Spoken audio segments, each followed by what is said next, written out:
To many Americans 35 years and older, the word Waco involves strong images and opinions that are sometimes polarizing and almost always emotional. Waco has become a byword, a euphemism, for an out-of-control government that seeks to oppress and kill its own people for some, while for others it has come to be associated with the danger of cults and religious extremism.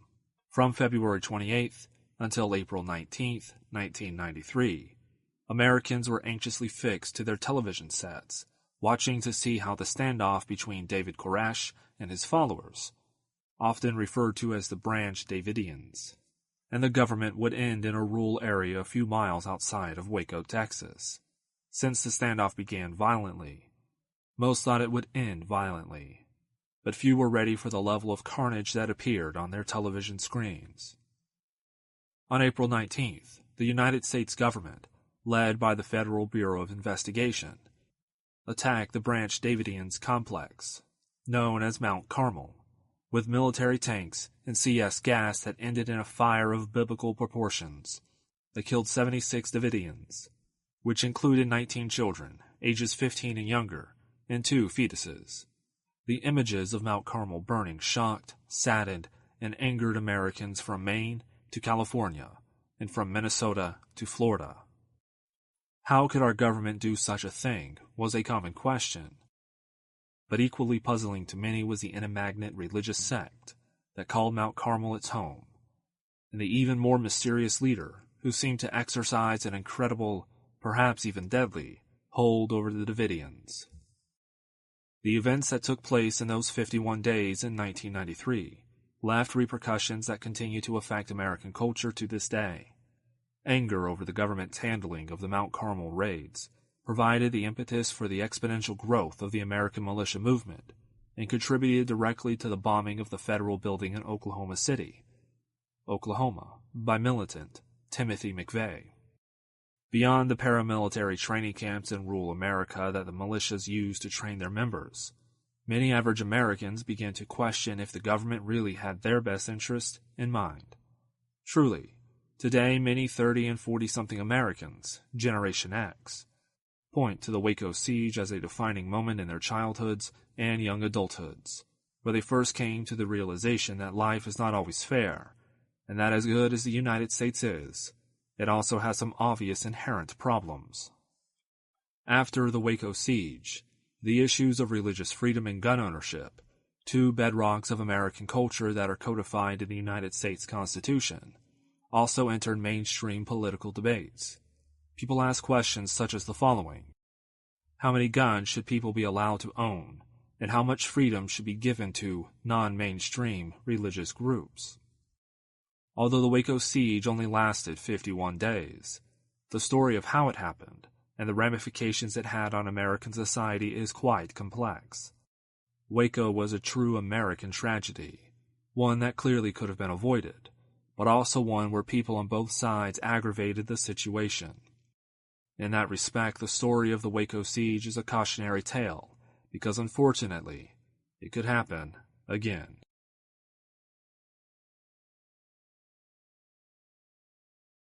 Chapter 1: The American West, Guns, and Religion.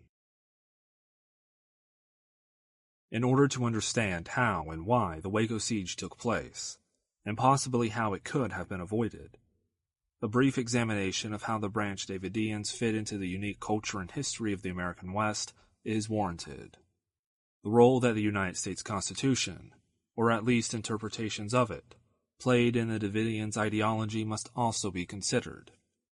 When the United States Congress ratified its new nation's Constitution in 1787, it differed little from those of other Western European nations of the time. It outlined the form of the government, and how powers would be delegated by the different branches.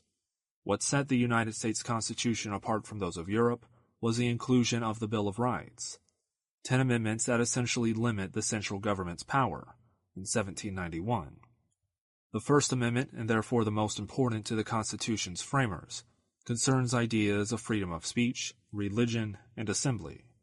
The text reads, "Congress shall make no law respecting an establishment of religion, or prohibiting the free exercise thereof, or abridging the freedom of speech, or of the press, or the right of the people peaceably to assemble, and to petition the government for a redress of grievances. The limits of the amendment have been challenged in the courts on numerous occasions, and certain legal precedents have been established. It has been deemed illegal to advocate crimes such as rebellion or murder, but hate speech is protected under the amendment. Lies and libelous speech are also not protected, with offenders being potential subjects to lawsuits, but not criminal prosecution. In terms of the Waco siege, the first clause of the First Amendment and the one pertaining to peaceful assembly are the pertinent points. Equally important to the First Amendment in understanding the Waco siege is the Second Amendment. The text of the Second Amendment reads, "A well-regulated militia, being necessary to the security of a free state, the right of the people to keep and bear arms shall not be infringed." The Second Amendment has experienced a more contentious history and has been challenged many more times in the courts, but the core of the text, the second clause, has never been threatened in American history. Most of the limits imposed on the Second Amendment by Congress throughout American history have been concentrated on how many guns individuals should be allowed to own, and what type of guns. For instance, should Americans be allowed to collect arsenals comprised of hundreds of military-grade weapons? The initial raid on Mount Carmel concerned both of these points, and is therefore extremely important when considering the context of the Waco siege. The Branch Davidians were neither the first obscure religious sect in American history, nor the first to amass a considerable arsenal of guns. In many ways, they were just carrying on a long tradition that had been common in the American West. God, guns, and the West. Since the 19th century, the American West has drawn a plethora of different people to its mountains and prairies, who felt restricted by the urban sprawl east of the Mississippi. A diverse branch of religious zealots, pioneers, reformers, outlaws, and lawmen made the Western territories and later states their homes and helped inspire the imagination of people around the world. During the middle of the 20th century, dime store novels written by authors such as Zane Grey and Louis L'Amour, and television shows like The Rifleman and Gunsmoke captured the spirit of the American West in fiction, but often fiction was not far from reality. Pioneers who came to the newly opened Western territories in the 19th century often had to rely on themselves and their neighbors for protection from hostile Indians and outlaws. Frontier pioneers also had to be their own doctors, which helped to further the independent nature of these people. Most ranches and farmsteads had several guns, and when malfeasants were captured, justice was usually swift and sharp. By the middle of the 19th century, a culture developed in the American West that is still apparent there today. Somewhat socially conservative, yet libertarian, Western states were among the first in the United States to give women the right to vote. Westerners loved their God and guns, and did not like to tell others how to live their lives, and did not like the government telling them how to live theirs. Among the many different sects that made the American West their home in the 19th century, the group with the most similarities to the Branch Davidians were the Mormons. The Mormons, officially known as the Church of Jesus Christ of Latter-day Saints, began as an obscure Christian sect in the region of upstate New York, known as the Burned-Over District, in 1830. The region earned its monkeyer because of the numerous religious revivals that were taking place there in the early 19th century, and the plethora of new sects that formed in the locale. Joseph Smith was just one of many prophets in the region, but his revelation was unique. God had revealed to him a new set of books to the Bible, which became known as the Book of Mormon. Smith collected a sizable following, but also immense hostility from the locals, so he led his followers to Ohio, and then Nauvoo, Illinois, where they established a colony. Resentment by local residents and authorities over the Mormons' practice of polygamy led to Smith's assassination in 1844 and the sacking of their town in 1846. In 1847, Brigham Young, who became the Mormon leader after Smith's murder, led his followers out west to what later would become the state of Utah. Distrust of the government led to numerous conflicts between the Mormons and federal authorities, most notably the bloodless rebellion known as the Utah War of 1857. Although the Branch Davidians were not Mormons, they shared some common threads in their histories, most notably the practice of polygamy and a distrust of the federal government. The theological origins of the Branch Davidians, though, can be traced directly to another sect that also traces its origins to the burned-over district, the Seventh-day Adventist Church. The Seventh-day Adventist Church. Around the same time that Joseph Smith and his followers were being persecuted in Illinois, a new Christian theology was being formulated in upstate New York. In the 1840s, a nondescript man named William Miller began to preach that the end of the world was near. Eschatological, or end times, theology was nothing new to Christianity in the mid-19th century, especially in Protestantism. But Miller's ideas were new in that he'd predicted a specific date for the end, October 22, 1844. When the date arrived, Miller and a number of his followers were waiting in a rural area of upstate New York for the end, or the Advent, as he termed it, to come, which of course it never did. Disheartened, many of Miller's followers denounced him as a fraud and returned to their old churches, but some went on to expand on his vision. One person who was particularly drawn to Miller's vision was a woman named Ellen G. White. White argued that Miller was essentially correct, but that his math was incorrect, and that the Advent and the prophet preached about was still to come. Besides confirming the eschatological vision of Miller, White also proposed new practices to go along with the end-times theology, such as keeping the Sabbath from sundown Friday to sundown Sunday, which coincides with that of Judaism instead of other Christian faiths that recognize Sunday as the day of the Sabbath.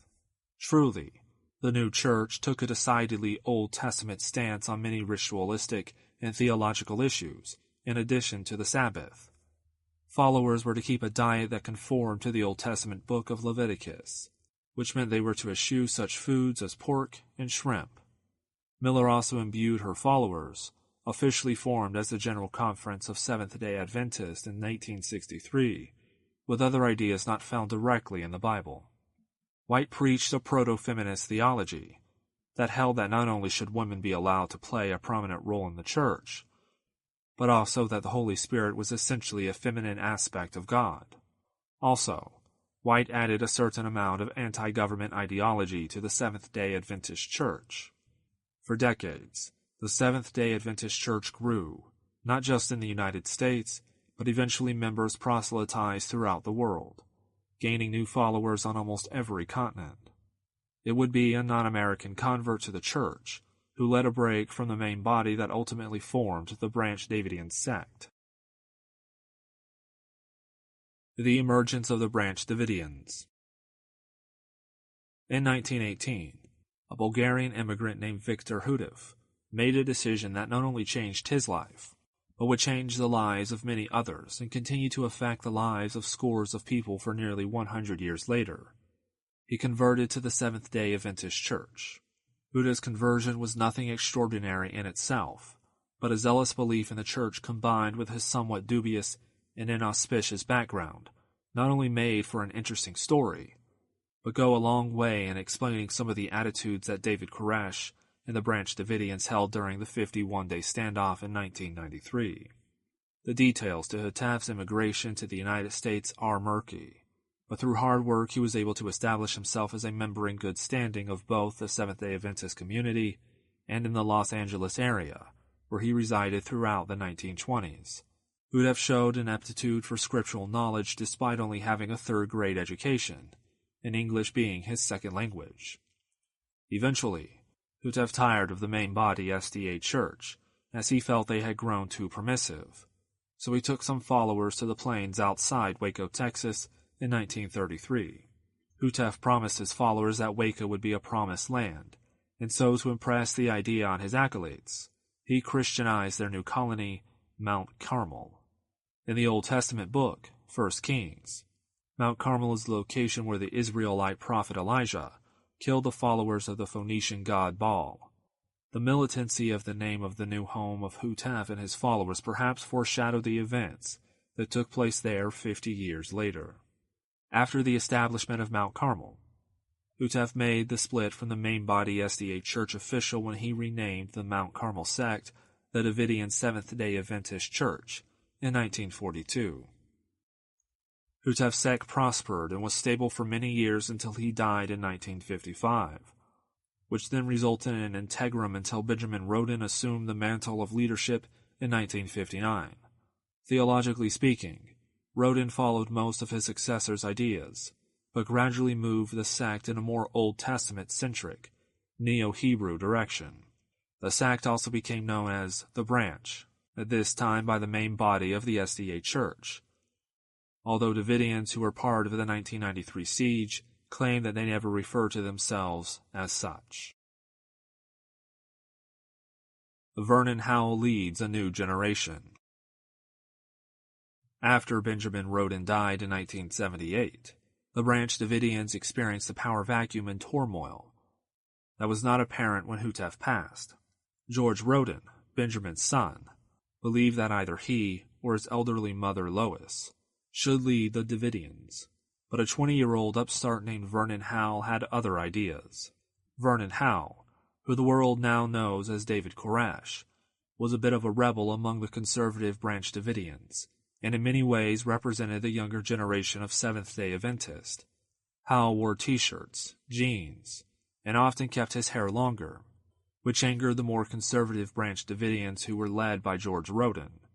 Roden may have been further angered by Howell's claims that he was involved sexually with Lois, who was 40 years his senior. Eventually, Howell left with a group of followers to Palestine, Texas, but before he did, he married 14-year-old Rachel Jones, which was legal in Texas at the time if done with parental consent. While in Palestine, a war of words developed between Howell and Roden that eventually ended in a shootout. Howell's raid on Mount Carmel. History can be a funny thing sometimes. Major events are often the result of one or two events, which may be true in the case of the Waco siege. While Howell and his new group of followers were living in Palestine, Roden appeared to be more concerned with proving that the former was a false prophet, instead of developing his own theology or proselytizing to the masses. Perhaps he was angry that most of the community followed Howell to Palestine. Or maybe he resented the possible relationship that his mother had with the young prophet. But eventually his rivalry with Howell bordered on obsession. In 1987, Roden came up with an idea that he believed would lift the veil of piousness off of Howell and show his followers that he was a fraud. Perhaps Roden was spending too much time alone at the Mount Carmel community, because none of his followers told him that not only was his plan bizarre, but also ill-conceived and quite juvenile. He dug up the remains of a Branch Davidian named Anna Hughes, who was buried at Mount Carmel, and challenged Howell to raise her from the dead. Perhaps in Roden's twisted world, he thought that Howell was equally twisted and would try to attempt the feat. But if so, then he severely misjudged Howell's intelligence and sanity.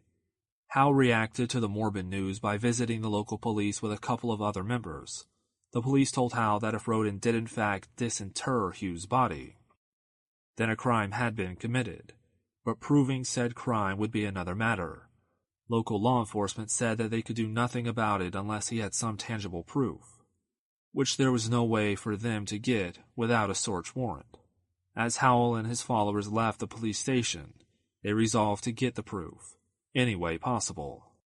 On November 3, 1987, Howell and 7 other Davidians went shopping at local hardware and sporting goods stores for the tools that they would need to get the goods on Roden: boots, camouflage fatigues, and bullets for their guns.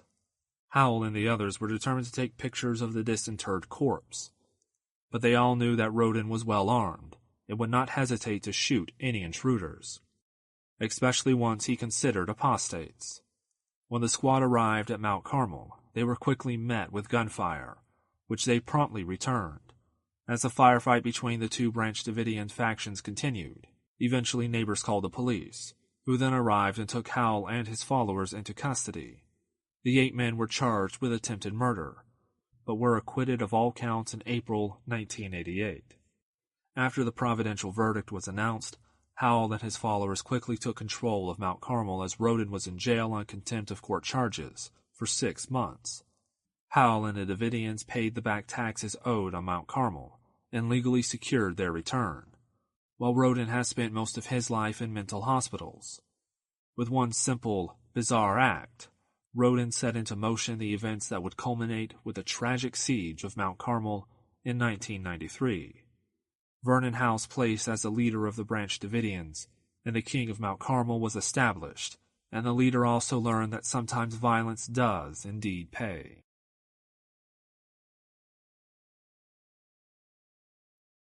Chapter 2. From Vernon Howell to David Koresh. Early life. The journey that Vernon Howell took from average working-class Texan to the leader and prophet of an obscure religious sect was both arduous and circuitous, but not unlike many of the others in history who have risen to fame and or infamy. Vernon Howell was born in 1959 to Bobby Howell and 14-year-old Bonnie Clark. The circumstances of Howell's birth are somewhat ironic and foreshadowed elements in his adult life. He was born the same year Benjamin Roden took control of Mount Carmel, and his mother was the same age as the girl he married.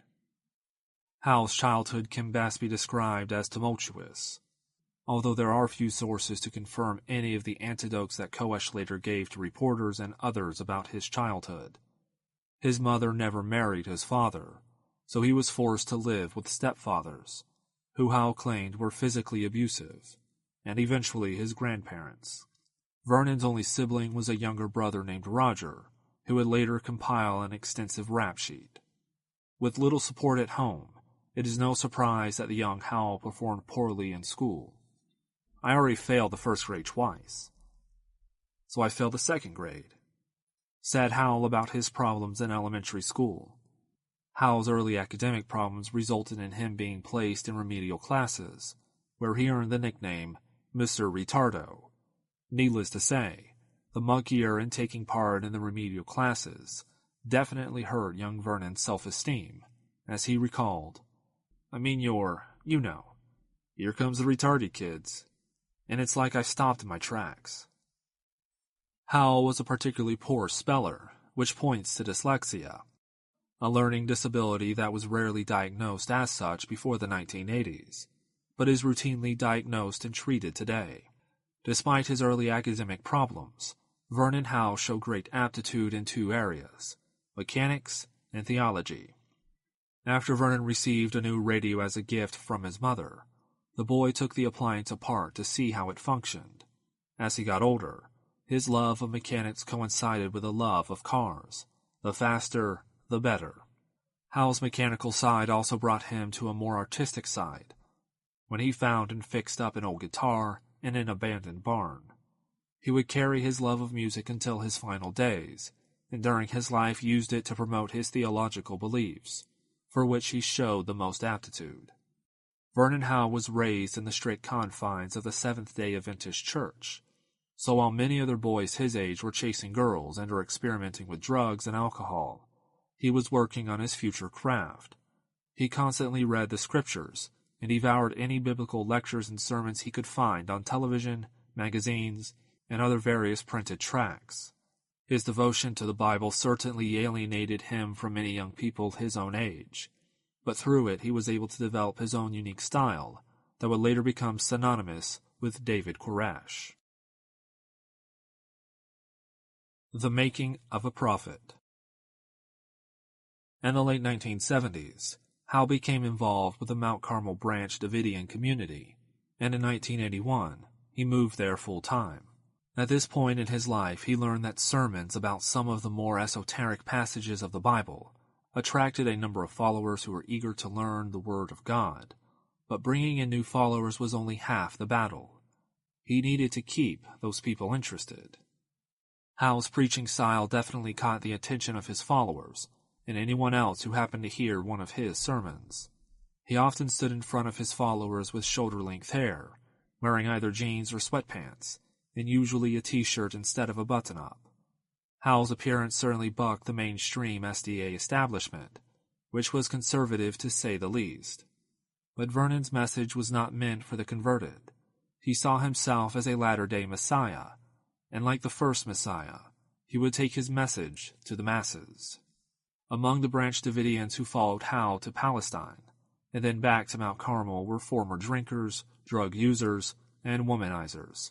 Howell did not discriminate when it came to proselytizing prospective followers on the basis of race, national origin, or background, however lurid it may be. Besides Howell's folksy appearance at the pulpit, he also presented his sermons in matter-of-fact ways, much easier for the uninitiated to understand. Howell was known for delivering his sermons in an emotional but conversational style, and more importantly, he loved to use metaphors that everyone could understand, no matter how offensive some may have found them. For instance, in one particular sermon, Howell compared sin to boogers. That nasty old sin. How can you get rid of the stuff? It's like a booger on your fingers, right? You're trying, and you're picking, and it gets on your other finger. Even when you're going 50 miles an hour down the road, and you're trying to flick it off. I know what I'm talking about, you see, proclaimed Howell in front of his followers. And Howell did know what he was talking about, as he claimed to be a sinner like anyone else, a blemished sacrificial goat in biblical parlance. Howell's preaching style, metaphors, and even his sins all resonated deeply with his followers. As Branch Davidian Livingston Fagan said, "When you criticize David for something he did, you were really only criticizing yourself." Howell found his niche and a certain level of charisma that is needed to be such a leader. He was not a particularly imposing or attractive specimen. He was average heights and looks. But his scriptural knowledge and preaching style captivated his followers and gave them a sense of purpose in life. As Howell's following grew and became more loyal, he took things to the next level. David Koresh.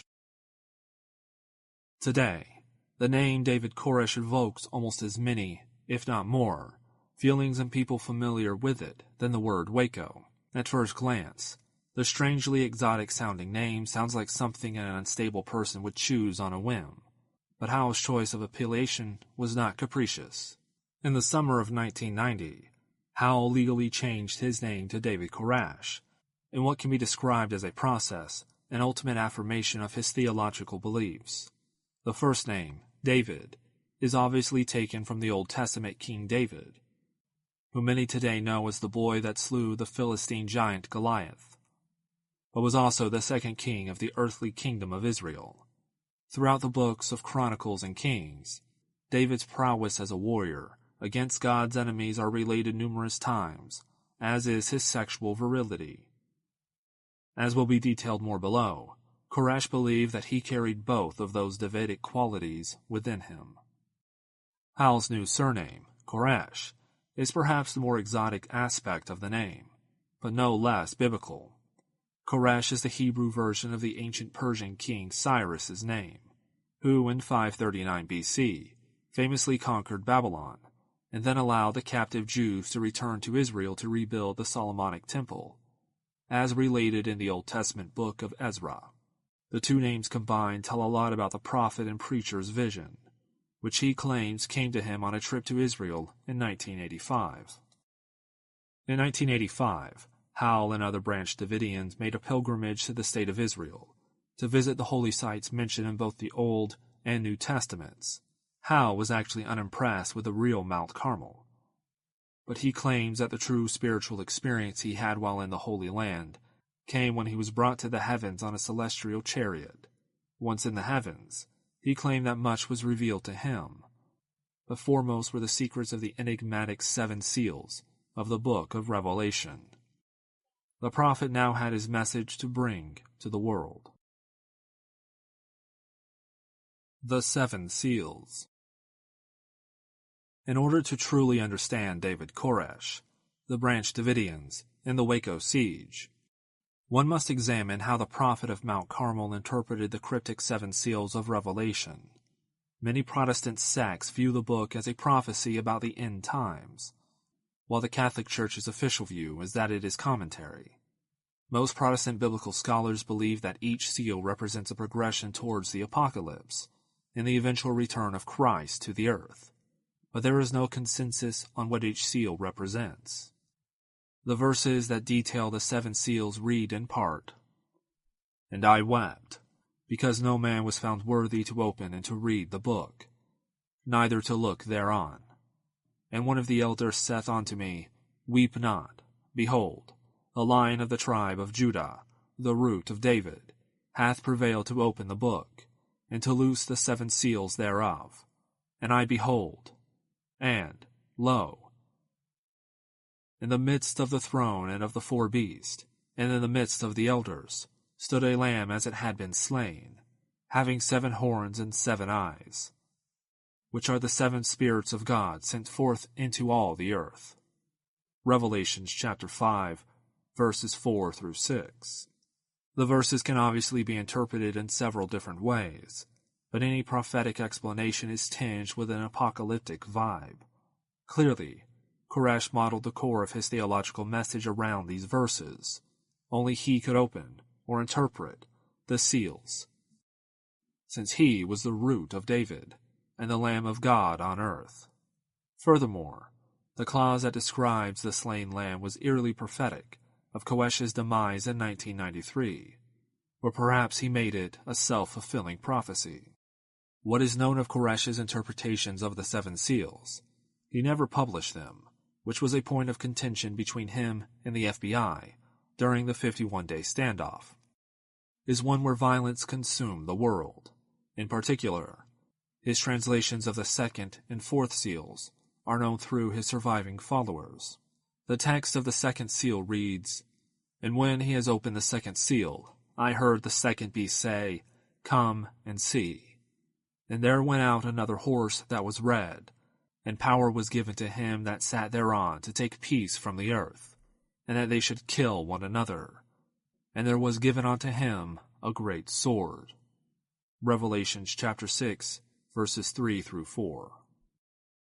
The violence prophesied in the 2nd seal coincides with that of the 4th seal, which reads, "And when he had opened the 4th seal, I heard the voice of the 4th beast say, Come and see. And I looked, and behold a pale horse, and his name that sat on him was Death, and hell followed with him.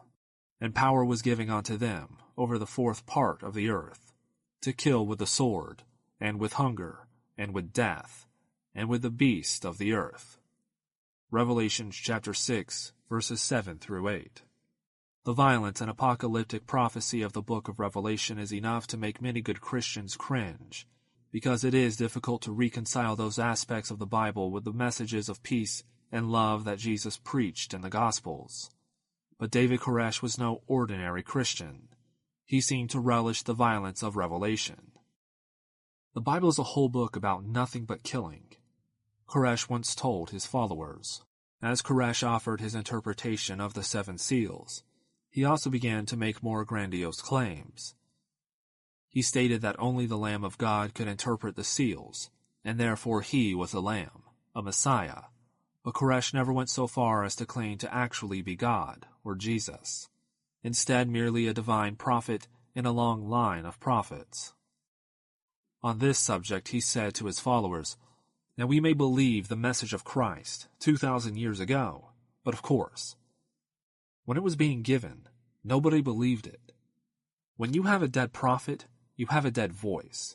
You have someone that's not even here to get on your back and tell you that you better shape up." Koresh's followers believed that he was the living prophet, the Lamb, who would get them to shape up by revealing the 7 seals. Ultimately, Koresh's interpretation of the 7 seals was what gave him legitimacy as a leader and prophet, and allowed him to have a hold over his followers. His interpretation was like a key to some arcane and esoteric knowledge that allowed his followers to enter into heaven, albeit at a lower level than him. Polygamy and other moral issues at Mount Carmel. Koresh's interpretation of the seven seals was not the only theological tool he used to hold power over his followers. He culled several passages from the Bible, primarily the Old Testament, as examples of how the inhabitants at Mount Carmel should live. As the siege went on in 1993, and filtered reports of life inside Mount Carmel were made public, one aspect that shocked many was Koresh's practice of polygamy. Koresh believed that as the prophet of the Branch Davidians, and as the Lamb of God, he must father many children with different women. He based his idea on the book of Isaiah, but the Old Testament is full of a plethora of examples where Israelite and Hebrew kings, patriarchs, and prophets advocated plural marriage. Whether or not Koresh practiced polygamy for purely religious reasons is open to debate, but in the prophet's own words, he equated the practice with a type of religious militancy, as he said, "If you don't win in the bedroom, son, you're not going to win on the battlefield." By Koresh's standards, he certainly won in the bedroom, as he sired 17 children, 2 with underage girls, and others with adult women who were already married. Just before Koresh officially changed his name, he prescribed celibacy for all male members of the Davidian sect at Mount Carmel, with the exception of him, of course. By 1990, Koresh had effectively made Mount Carmel his own harem, complete with wives and concubines much as his namesakes David and Cyrus had done over 2,000 years before him. Perhaps sensing sexual frustration among the male inhabitants of Mount Carmel, Koresh eased some traditional SDA restrictions. He lifted the ban on alcohol and tobacco use, and although still frowned upon, was often ignored. Illicit drugs were still banned from the premises, and despite the easing of rules, Mount Carmel never became a raucous party house. Members of the Branch Davidian band enjoyed a few beers, while they jammed with their prophet and worked on new material, but that was the extent of drinking at Mount Carmel. Ultimately, despite the non-mainstream rules of Mount Carmel that the inhabitants were to abide by, they were free to leave at any time, and several did, until the complex was burned to the ground.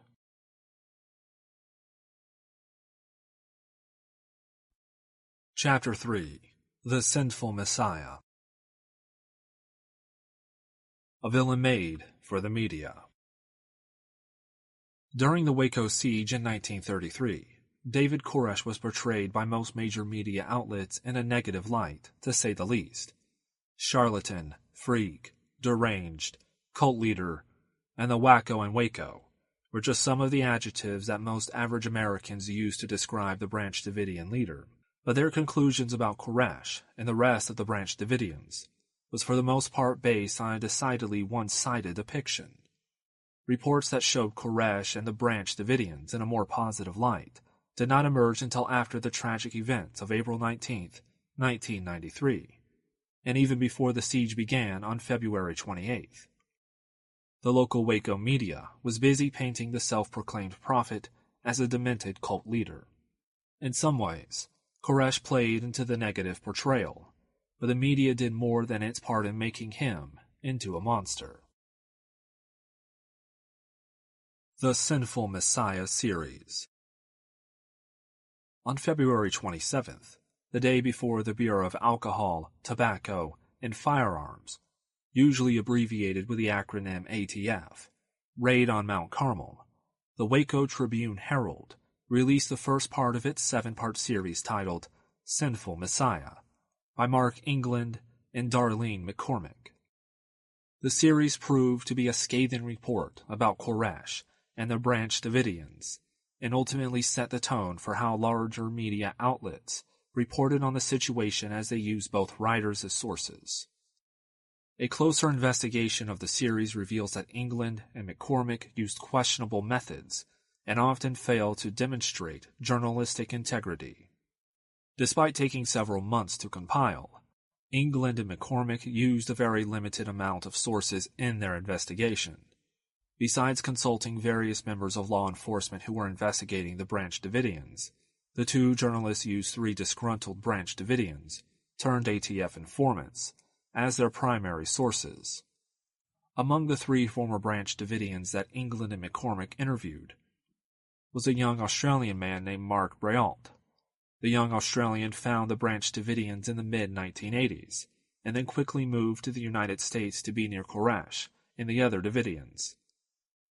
Brault claims he was happy in his new home, and by all accounts, Koresh and the other Davidians were happy with him, but things quickly changed in 1989.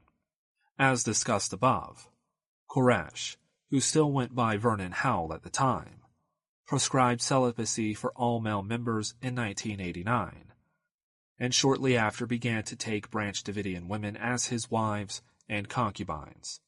Koresh chose Mark Brault's wife as his own, which infuriated the Australian, who then quickly left the group. Although Brault's wife was far from Koresh's grasp in Australia, the event forever pushed the young man away from Koresh and eventually towards the ATF. Still being an ardent believer in the SDA theology in general, and the Branch Davidian sect in particular, Brault attempted to start his own breakaway sect in 1990, but was ultimately not successful. Sex and violence at Mount Carmel. Brault took his resentment towards Koresh first to the ATF, which concluded that he could offer them nothing substantial, and eventually to England and McCormick. Unlike the ATF, England and McCormick found high value in Brault's stories about the polygamy that was taking place at Mount Carmel. Through interviews with Brault about life inside Mount Carmel, England and McCormick were able to paint a salacious picture of the Branch Davidians that was comprised of ample amounts of polygamy and sex with underage girls. Despite his cooperation, Brault saw nothing wrong with either activity. On polygamy, he pointed to several biblical verses that advocated the practice and numerous personalities, including King David, who were practitioners. Perhaps the public could reconcile Koresh's practice of polygamy.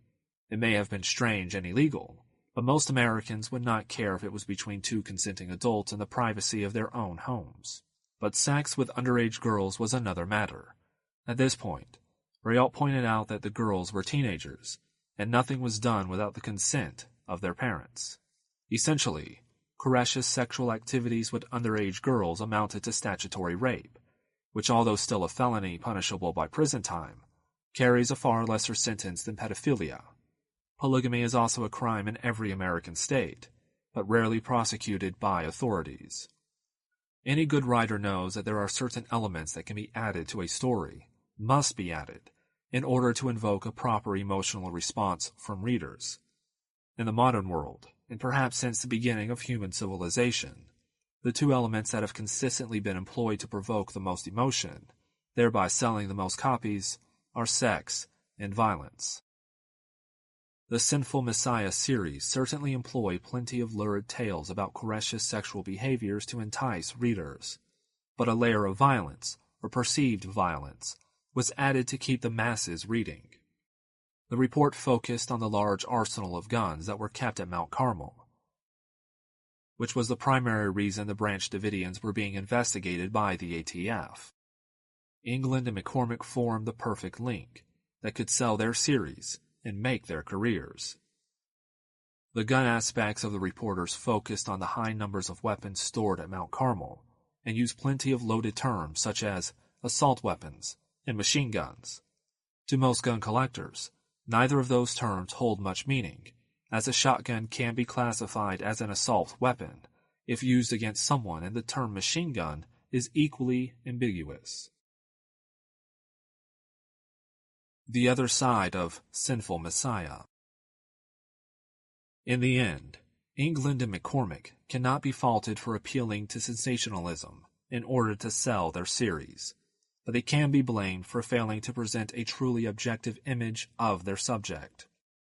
Journalists are humans, so they are bound to have opinions concerning their stories, but throughout the Sinful Messiah series, England and McCormick committed numerous errors that would have gotten a college journalism major a failing grade. At its core, the Sinful Messiah series never presented life at Mount Carmel from the perspective of David Koresh or any of his loyal followers. As mentioned above, the few sources that were used were disgruntled former members, and even then, only 3 were consulted. England and McCormick also never explained that there are biblical justifications for polygamy, and failed to point out the difference between automatic and semi-automatic rifles, or that all of the guns they knew about at Mount Carmel were legal. Surviving Branch Davidians have stated that they were most disturbed at how they were portrayed as a group. An angry cult of highly armed rednecks who shut themselves off from the outside world. The truth is that the Branch Davidians came from nearly every continent, and many were of Black, Hispanic, and Asian ethnicities. Also, firearm knowledge was not a requirement to live at Mount Carmel, and in fact many members did not know how to shoot a gun. Many Branch Davidians were also quite educated, and several held advanced degrees, which was not mentioned in the series, further adding to the perception that they were backwards religious nuts. Also, Mount Carmel was not shut off from the outside. Many Branch Davidians regularly visited Waco, and some had jobs in town. Koresh particularly enjoyed checking out the local live music scene, and was known to sit in with bands whose members he knew. At no time in Mount Carmel's history is there any evidence that any member was not allowed to leave the premises. In fact, during the 51-day siege, many members left until and including the final tragic day of April 19th. Over the several decades of Mount Carmel's existence, many children were raised there and several often left to work, attend college, or to start families. The children who left Mount Carmel were always welcome to return, and many did, somewhat like Amish teens who were allowed to leave their communities until they decide they want to return as full members. Despite being essentially a commune, the inhabitants of Mount Carmel were never required to give their possessions to the community or sign over their bank accounts and financial holdings to Koresh. The Branch Davidians of Mount Carmel followed a strict moral code, had a charismatic and by most accounts strange leader, and lived communally. But it would be difficult to define them as a cult. But that is exactly what the Sinful Messiah series did, branded the Branch Davidians as a cult, who were blindly led by their charismatic yet evil leader, David Koresh.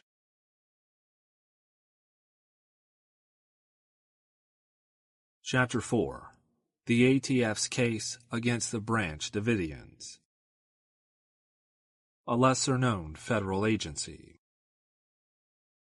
Lurid sexual tales of what went on behind closed doors at Mount Carmel may have comprised the core of the Sinful Messiah series, but guns proved to be the meat of the ATF's investigation and the ultimate catalyst for the February 28, 1993 raid on Mount Carmel. Before the Waco siege, the ATF was probably the least known of the other alphabet soup federal agencies, FBI, IRS, DEA, etc., because it was usually not in any news reports, and up until that time, was not involved in many high-profile cases. Since the ATF played such a large role in the tragic events of 1993, a brief background of the agency is warranted. The ATF was originally formed as an enforcement arm of the United States Department of Treasury and played a major role in the 1920s as the Bureau of Prohibition. After Prohibition, the Bureau of Prohibition became the Alcohol Tax Unit of the Bureau of Internal Revenue. The ATU focused mainly on enforcing tax laws concerning the sales of alcohol and tobacco, but when the Gun Control Act of 1968 was passed, its focus switched to firearms, and it became the Bureau of Alcohol, Tobacco, and Firearms in 1972. After the September 11, 2001 terror attacks, the ATF was recognized once more and became part of the Justice Department, where it still sits today. Throughout its history, although much smaller than the FBI, the ATF has enjoyed the availability of resources that has allowed it to investigate and arrest thousands of violators of American gun laws. In 1992, the ATF set its sights on the Branch Davidians. The case opens. The ATF's case against David Koresh and the Branch Davidians officially began on July 9, 1992, after a United Parcel Service driver reported that he delivered a box of hand grenades to Mount Carmel, although the grenades were later determined to be dummies and perfectly legal.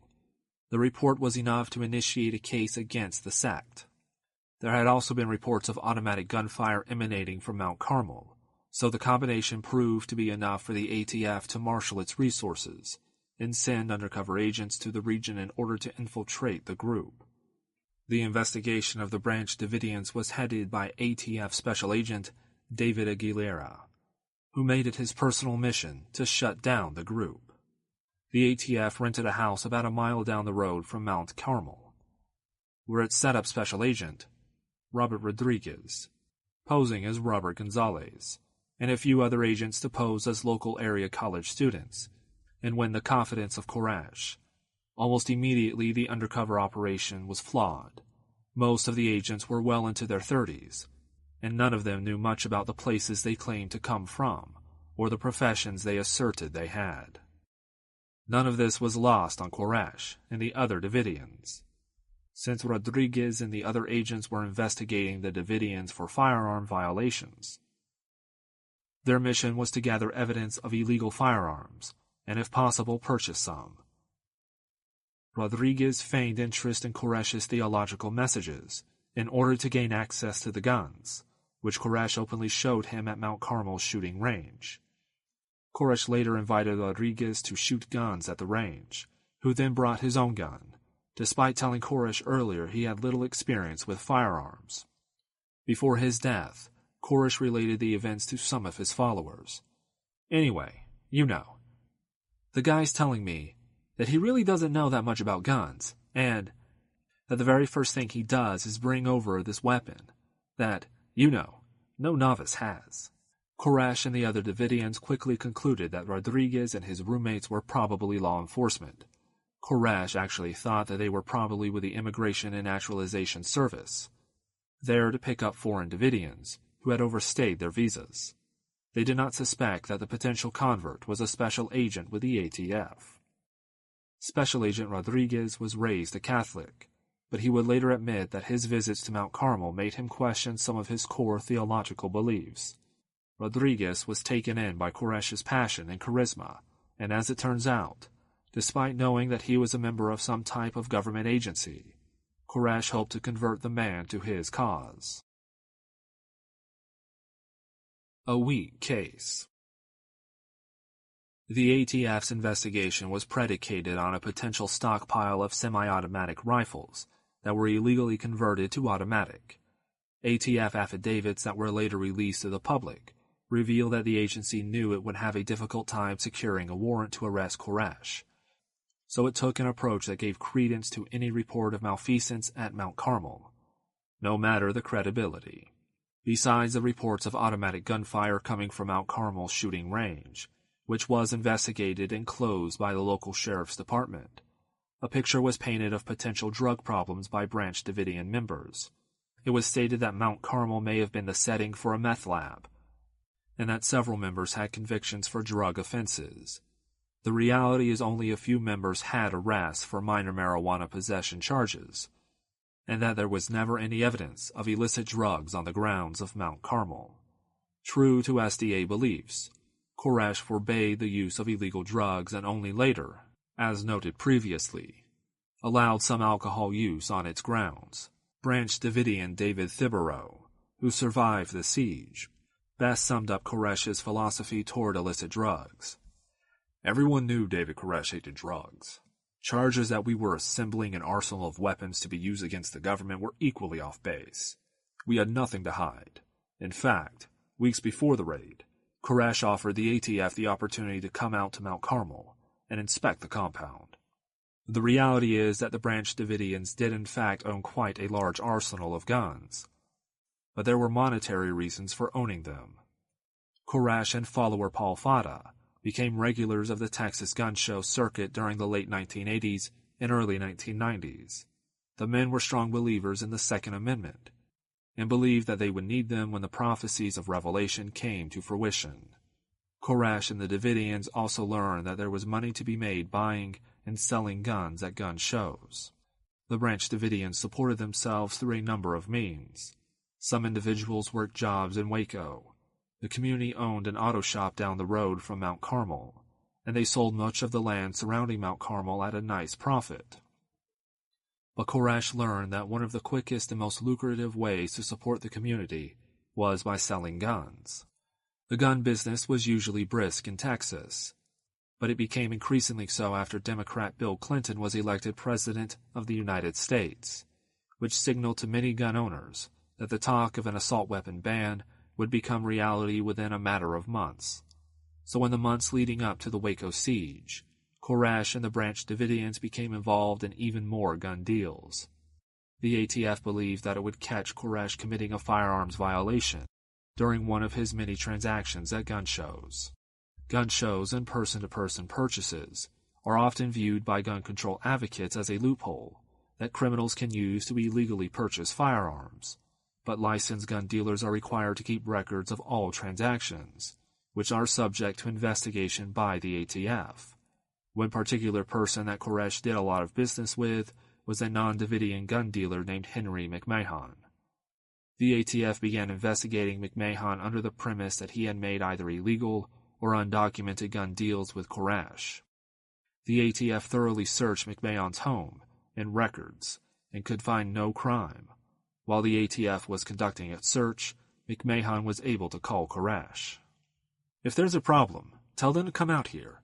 If they want to see my guns, they're more than welcome," Koresh said to McMahon over the phone. The agents declined to speak with Koresh or visit Mount Carmel. The scene was set for the February raid.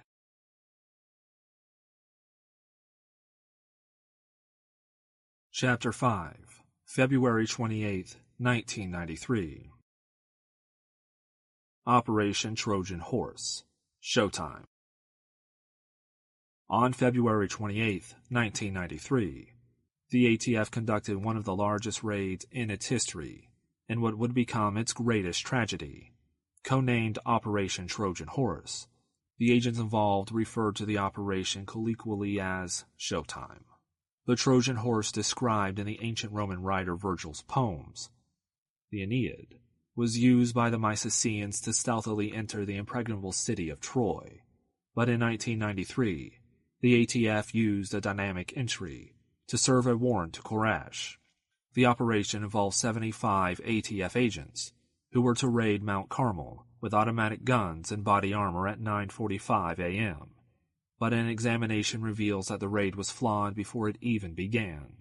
Even though the ATF never turned up any serious violations on Koresh during its investigation, the collection of witness statements and innuendos was enough to obtain a felony arrest warrant from a federal judge. Although the warrant allowed for agents to enter the premises of Mount Carmel, it was not a no-knock warrant, which means that agents were legally required to identify themselves as law enforcement before entering the premises. This would later become one of the many points of contention, as the Branch Davidians claimed that the agents never identified themselves, while the agents claimed they did. But even before the ATF served its warrant on Koresh at Mount Carmel, it had plenty of opportunities to nab the leader. As noted before, Koresh and the Branch Davidians knew that they were under investigation, but they also seemed to either not care or thought that nothing would come of the investigation. In the days prior to the February 28th raid, after the ATF had obtained the warrant to arrest Koresh, the sect leader left Mount Carmel several times to run errands and jog on the dirt roads in the area. Why Koresh was not arrested on one of those occasions still remains one of the most enduring unanswered questions surrounding the case. The gun battle. One of the most replayed images from the Waco siege is the gun battle between ATF agents and Branch Davidians that took place on the roof of Mount Carmel. Americans were shocked as they watched law enforcement officers exchange gunfire with the well-armed Davidians, and even more shocked when they saw agents get shot and fall off the roof. The gun battle on the rooftop was only part of the overall battle, and actually happened after an initial firefight took place at Mount Carmel's front door. One of the primary controversies concerning the Waco siege, and one that has spawned numerous conspiracy theories that still resonate today, concerns who fired the first shots. The ATF claims that as they approached the front doors and identified themselves, they were immediately fired upon from inside Mount Carmel. The Branch Davidians counter that the ATF agents fired first and never identified themselves.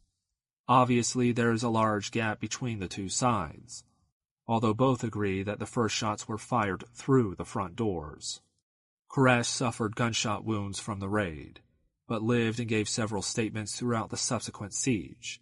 When Koresh's attorney asked why he fired on federal agents, he answered, "I don't care who they are. Nobody is going to come into my home, with my babies around, without a gun back in their face. That's just the American way." A detailed forensic investigation may have been able to reveal who shot first if the only gunshot holes in the door were punched in one way or another. If the holes were punched outside in, then the ATF shot first, and if vice versa, then it was the Branch Davidians. Unfortunately, the door was destroyed by combat vehicles the FBI used in the April 19th raid, and it has never been recovered. Two lawyers that represented a Branch Davidian, who died on April 19th, claim that the only gunshot holes they noticed on the door were punched in when they visited their client during the siege. Since their client died during the siege, one could argue that they had no reason to lie. The missing door fueled many conspiracy theories, and continues to do so as proponents of such ideas argue that the door was purposely destroyed to conceal evidence that would have absolved the Branch Davidians. Without the door as evidence, at this point it is impossible to say for sure who fired first. As the first shots took place at the entrance to Mount Carmel, helicopters were buzzing overhead, potentially firing shots to back up ATF agents on the ground. Death from above. Both during the initial raid on Mount Carmel on February 28th and during the subsequent siege, several military-grade helicopters were used by the government. The legality, or possible illegality of such a maneuver will be discussed more below, but the ATF claims that they only used the vehicles for observation during the initial raid. The explanation seems entirely plausible, but witnesses claim that several shots were fired from more than one of the helicopters. Many of the surviving Branch Davidians claim that the helicopters strafed Mount Carmel and were responsible for the death of a member who was on the water tower when the hostilities began. Surviving Branch Davidian member Marjorie Thomas, who actually testified for the prosecution against other surviving Davidians, said in court, "As the helicopters drew nearer, I heard a shout. It was a bullet coming, which came through the window and shattered the blinds." One can certainly argue that the word of a Branch Davidian, even if a prosecution witness, may be questionable under these circumstances, but objective witnesses and forensic evidence appears to corroborate Thomas's testimony. When the ATF raided Mount Carmel on the morning of February 28, 1993, the Waco Tribune was not the only media outlet privy to the information. A number of other local and state media outlets were alerted of the impending raid and present when the shooting commenced. Among those present were reporter John McLemore and cameraman Dan Maloney, who would both later testify that they witnessed shots coming from a helicopter. Forensic evidence seems to confirm what the two objective witnesses claimed to have seen. The body of the Branch Davidian who was shot to death on Mount Carmel's water tower, Peter Gent, was sent to the local county coroner for a full autopsy. The coroner, who was not affiliated with either the Davidians or the federal government, concluded that the shot that killed Gent came from a level trajectory. Since the water tower was several feet above the highest point on Mount Carmel, and no ATF agents scaled the tower, the only explanation is that the shot came from one of the helicopters. It seems the jury in the Branch Davidians' criminal trial agreed, although members of the jury stated that they believed the shots did in fact come from at least one helicopter, and that the ATF probably fired the first shots at the front door. They were more than likely accidental and done out of fear. This may very well be the case, but either way, the ATF does not look good. If they fired first because they were overzealous, then many of the conspiracy theorists seem justified when they argue that the government was out of control at Waco. And if they argue that the ATF fired the first shots out of fear, then they look like a poorly disciplined organization that has no business being in law enforcement. Although the ATF may have lied about firing the first shots and the extent to which they used helicopters, the Branch Davidians were also not above twisting the truth to their purpose. During the 51-day siege, Koresh claimed that a child had been killed in Mount Carmel during the initial siege of February 28th. It is true that a number of children did die in Mount Carmel on April 19th, but after extensive record searches and interviews with survivors, it now appears that the phantom child that Koresh spoke about during the siege was merely a ploy intended to garner sympathy. Koresh also claimed that ATF agents killed Branch Davidian Perry Jones during the raid, but an autopsy revealed that he was probably killed by friendly fire from his fellow Davidians. Despite the legal and emotional issues surrounding the shootout at the front door and from the helicopters, it was the firefight on the roof of Mount Carmel that etched an image in so many people's minds. The botched rooftop entry. The ATF raid on Mount Carmel was to be essentially three-tiered. A group of agents would storm the front simultaneously with another group scaling the side of the building, and then entering through a rooftop window, while the helicopters hovered for support.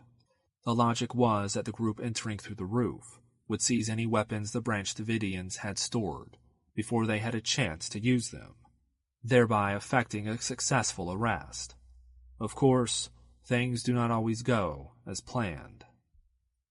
The agents who conducted the rooftop raid were brought to their target by pickup trucks, pulling cattle cars that contained the agents and ladders they used to scale the walls of Mount Carmel.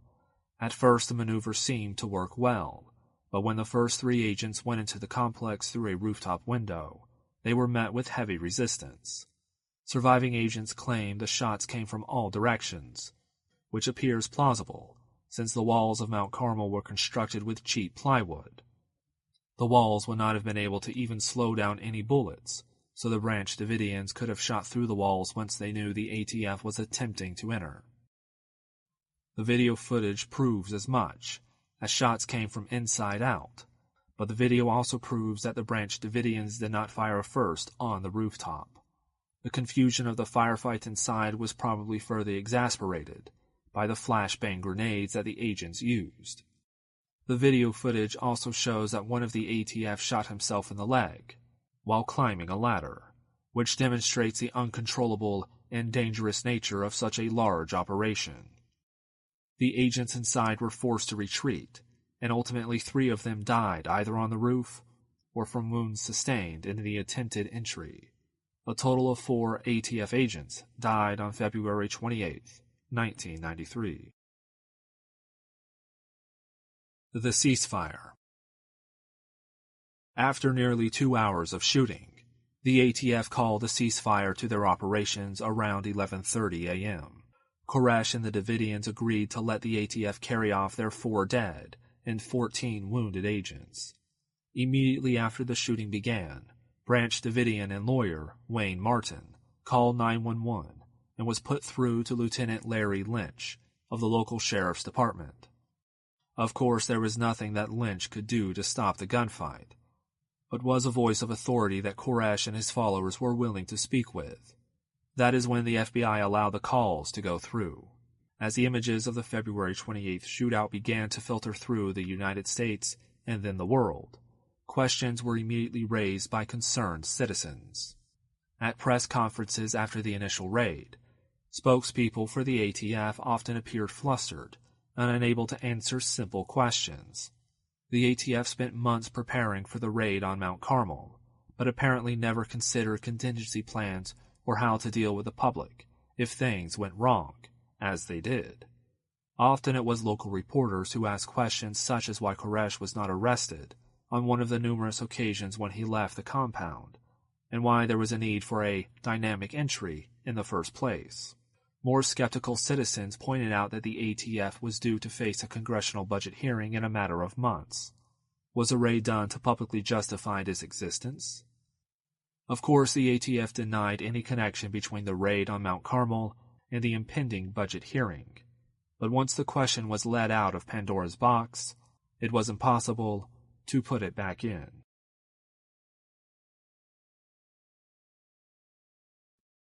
Chapter 6.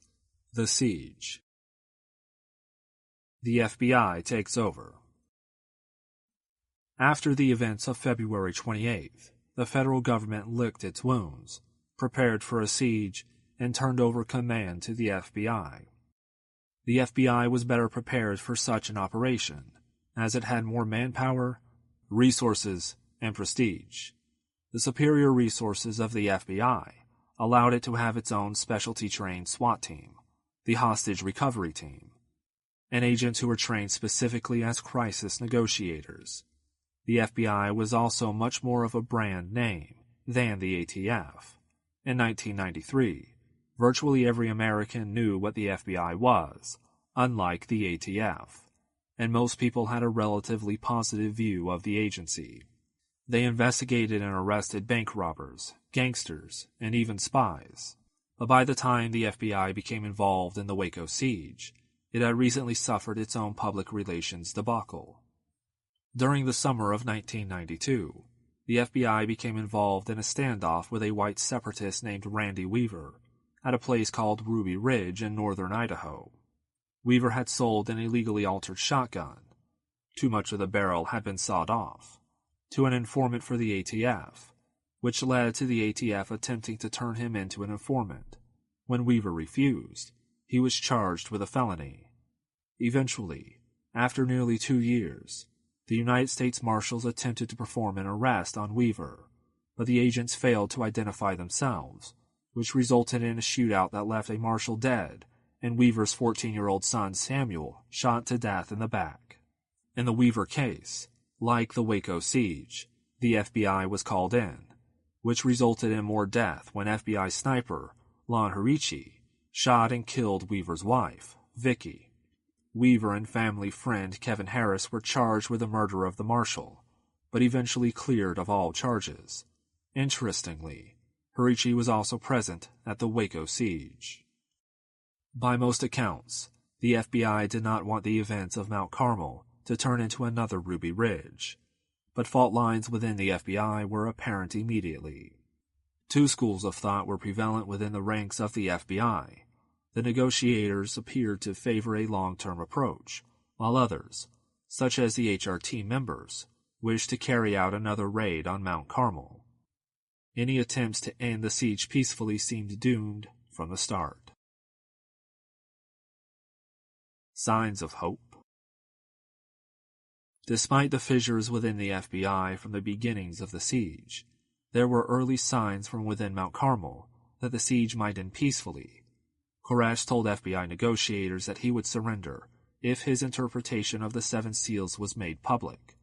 The prophet spoke with reporters from the cable news network and local radio station KRLD early during the siege about some of his ideas concerning the seals, and stated that if they publicized his interpretation of all of them, then he would end the siege.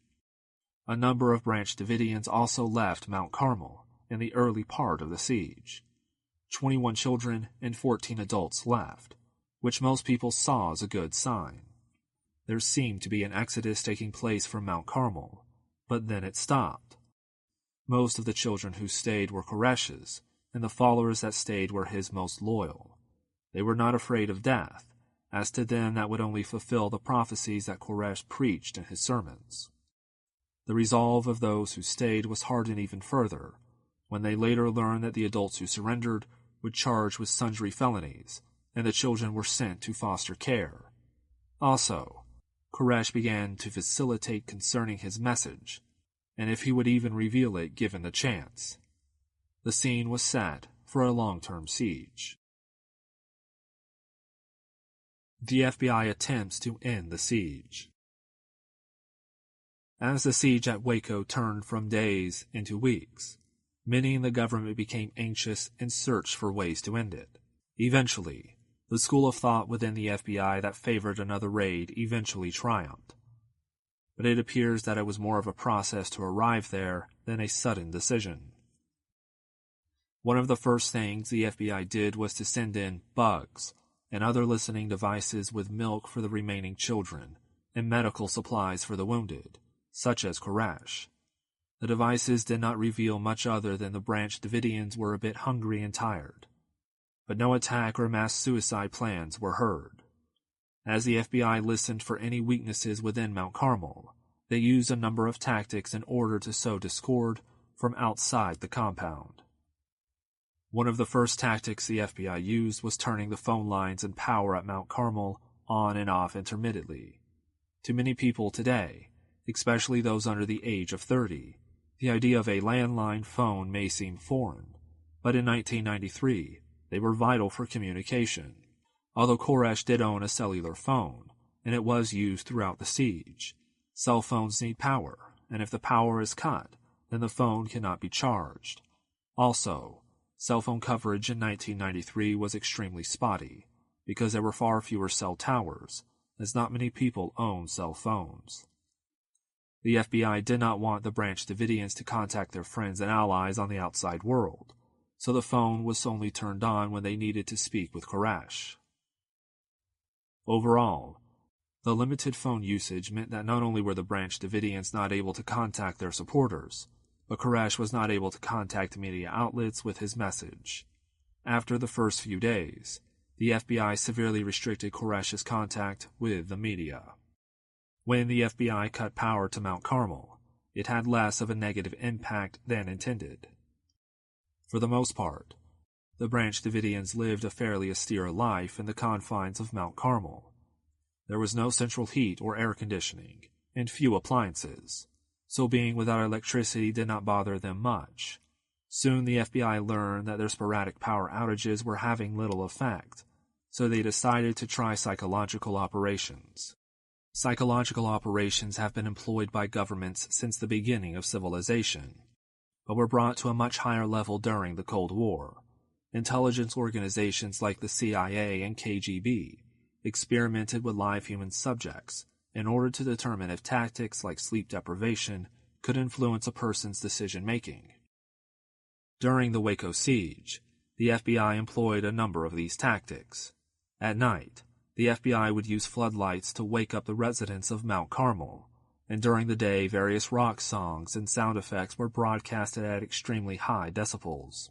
For the most part, it appears that the Branch Davidians took most of those psychological operations in stride, as they responded by holding jam sessions in order to drown out the sounds from the outside.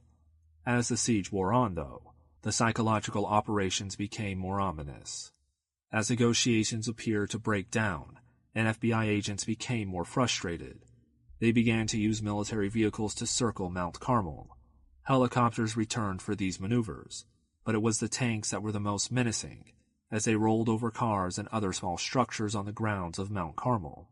The legality of the government's use of military vehicles for these maneuvers, as well as during the February 28th and April 19th raids, was raised by numerous people during the Waco siege and in the years since. The Posse Comitatus Act. In many countries throughout the world, especially in the developing world, there is often a blurred line between the police and the military. But in the United States, the line has always been clear and distinct. The separation between the military and police that exists in American culture is partly due to the existence of the Third Amendment to the United States Constitution, which prohibits the quartering of soldiers in private citizens' homes. The philosophy can also be traced more directly to an 1878 federal law. The Posse Comitatus Act of 1878 expressly prohibits the military from taking part in domestic police actions. Although the law seems fairly straightforward, it has been skirted numerous times in recent decades.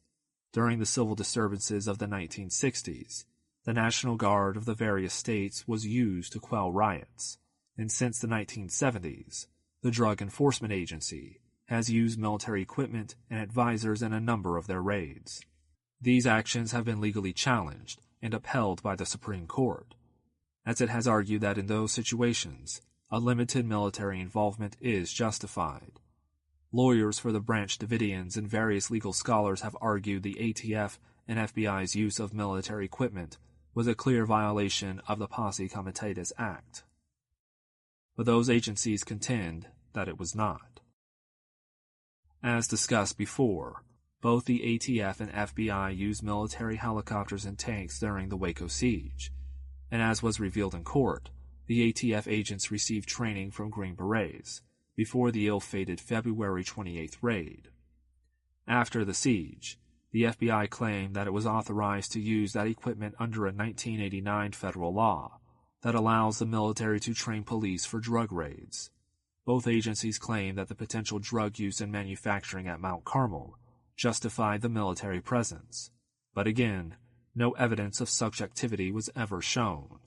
The use of military equipment by both the ATF and FBI at Waco continues to raise serious legal questions, but an examination of the negotiation tactics by the FBI also reveals some serious flaws in the agency's crisis strategy.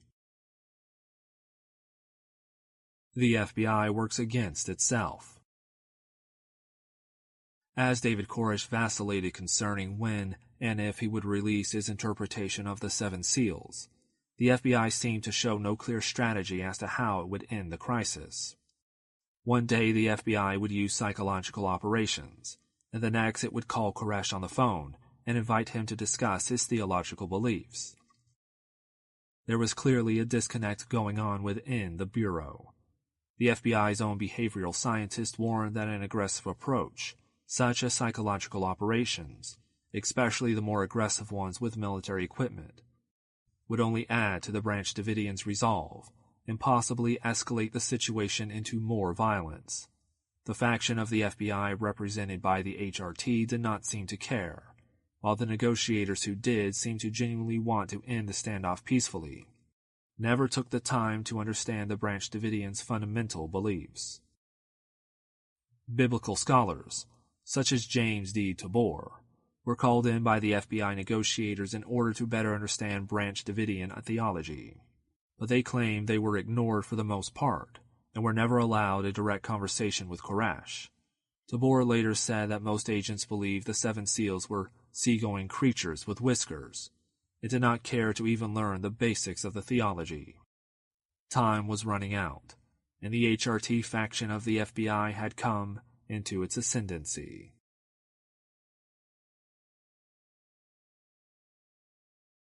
Chapter 7. Outside Support for the Davidians. Constitutionalist and right-wing populist. As the Waco siege wore on, despite the FBI's best efforts, Koresh and the Branch Davidians began to garner a fair amount of support across the United States. Some support came from the mainstream SDA Church, but most of the more vocal advocates were not of the same faith as Koresh and his followers. One of the more vociferous groups of the people to support the Branch Davidians can be defined collectively as constitutionalist. There was not then, or now, one single group or organization that claims to speak for all constitutionalists, and the very definition of who, or what a constitutionalist is actually somewhat amorphous. For the most part, constitutionalists adhere to a strict interpretation of the United States Constitution, especially the first 10 amendments, also known as the Bill of Rights. In fact, many constitutionalists disregard any amendment after the 10th, as they see those as incursions on freedom and political rights. Constitutionalists are almost always on the right wing of the political spectrum, but with a more populist and often anti-government tone to their messages. Many constitutionalists were popular on AM talk radio in 1993, and that is where they spread their message of support for the Branch Davidians and condemnation of the federal government. From their radio studio pulpits, constitutionalist talk show hosts often pointed out that they did not agree with the Branch Davidians' theological ideas, and certainly not any sexual improprieties by Koresh, if in fact any happened, but that the Davidians had a right to life, liberty, and the pursuit of happiness, as stated in the Declaration of Independence. In particular, constitutionalists argue that the Branch Davidians' First Amendment rights were violated because their freedom of assembly and association was trounced upon by both the ATF and FBI. Most constitutionalists also argue that the Branch Davidians' Second Amendment rights were violated, and some of the more fiery ones stated that the raid may be the beginning of a general gun confiscation by the federal government, unless Americans stood up. Local community members. While constitutionalist and right-wing populists disseminated their messages of support for the Branch Davidians and condemnation of the federal government, more and more people began to turn up at the media camp outside Mount Carmel. Slowly but surely, the camp began to take on a carnival-type atmosphere, where people from all over the United States publicly stated their support for the besieged Branch Davidians and their disgust with the federal government. But what about the people from the Waco area? Opinions concerning support for the Branch Davidians or the federal government and local community varied. Waco, like most of Texas outside of Austin, is fairly conservative, which means that they have a strong belief in God and guns. Waco is home to Baylor University, the largest and most prestigious Southern Baptist university in the United States, and is a place where gun shops are as common as hair salons.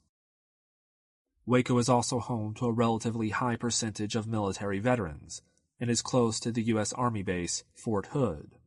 Because of these factors, the opinions among the people of Waco were actually varied, and there does not seem to have been a consensus.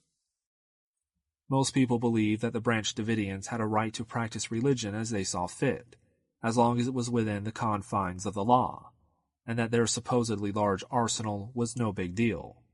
On the other hand, most of the people of Waco supported the government and believed that for the ATF to conduct such a high-profile raid, then the Branch Davidians must have done something wrong.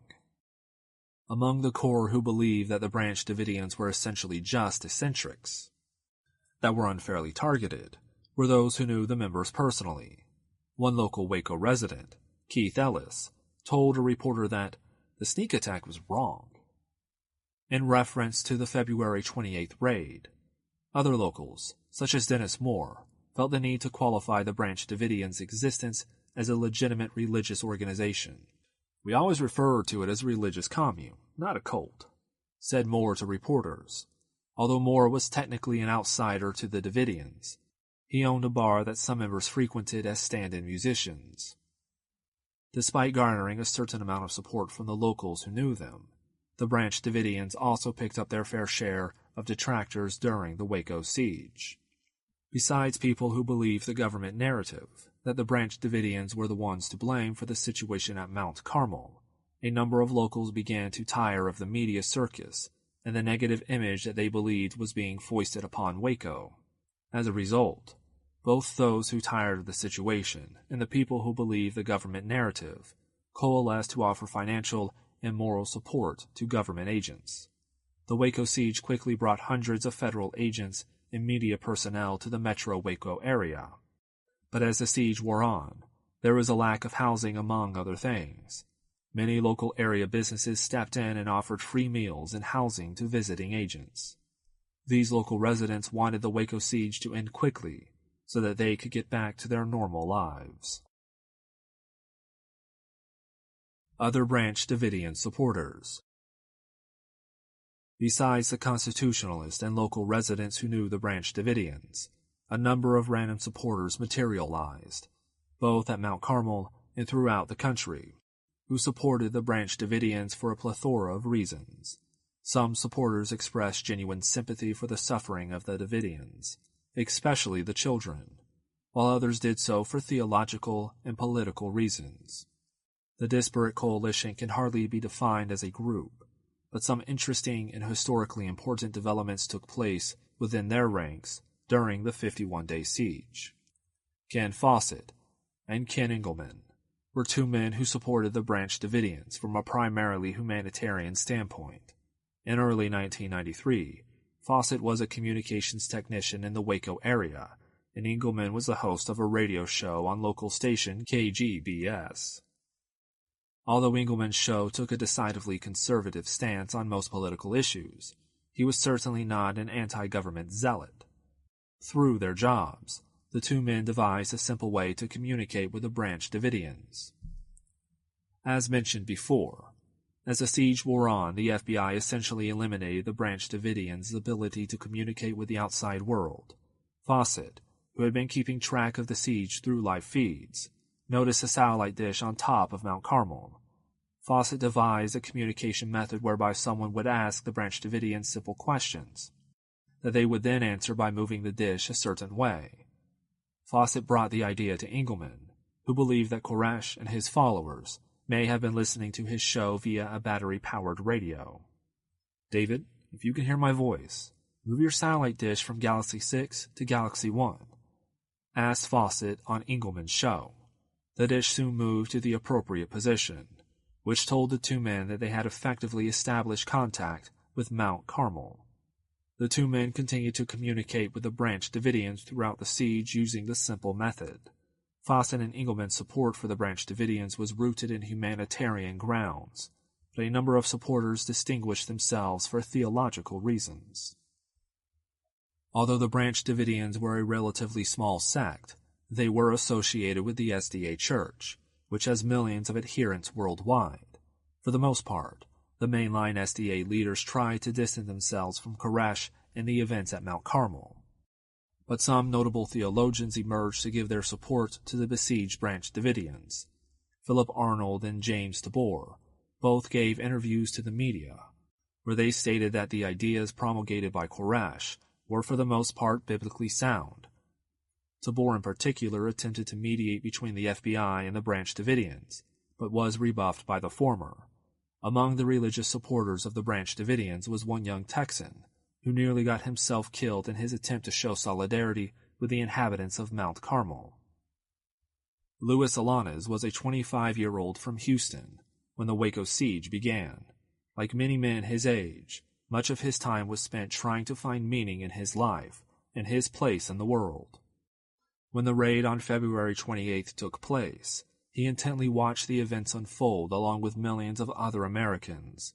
But unlike most other Americans, the Waco siege gave Alanes an epiphany, and his life suddenly had meaning.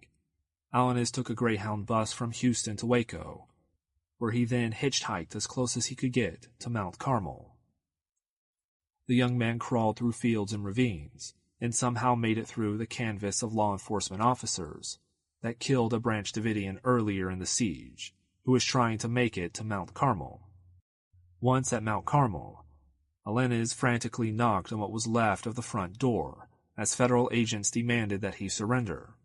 The Branch Davidians eventually opened the door, where they then cleaned up Alanes, gave him some of their meager food rations, and sat him down to speak with Koresh. After listening to a lengthy theological discourse from Koresh, Alanes left Mount Carmel, which happened to be the day before the final assault took place. Finally, a number of more militant political activists began to assemble around the media camp outside Mount Carmel. Most of these activists were there not so much to support the Branch Davidians, but more to show their disdain for the federal government. Most of these people were men, and a few had also been at the Ruby Ridge, Idaho standoff a few months earlier. Many of these men were also members of the nascent militia movement that exponentially grew in the months after the Waco siege. A few of them related to the media their conspiracy theories that involved black helicopters, martial law, and the United Nations. Among the anti-government activists gathered outside Mount Carmel was a 24-year-old United States Army veteran named Tim McVeigh, who distributed bumper stickers that read, "Is your church ATF approved?"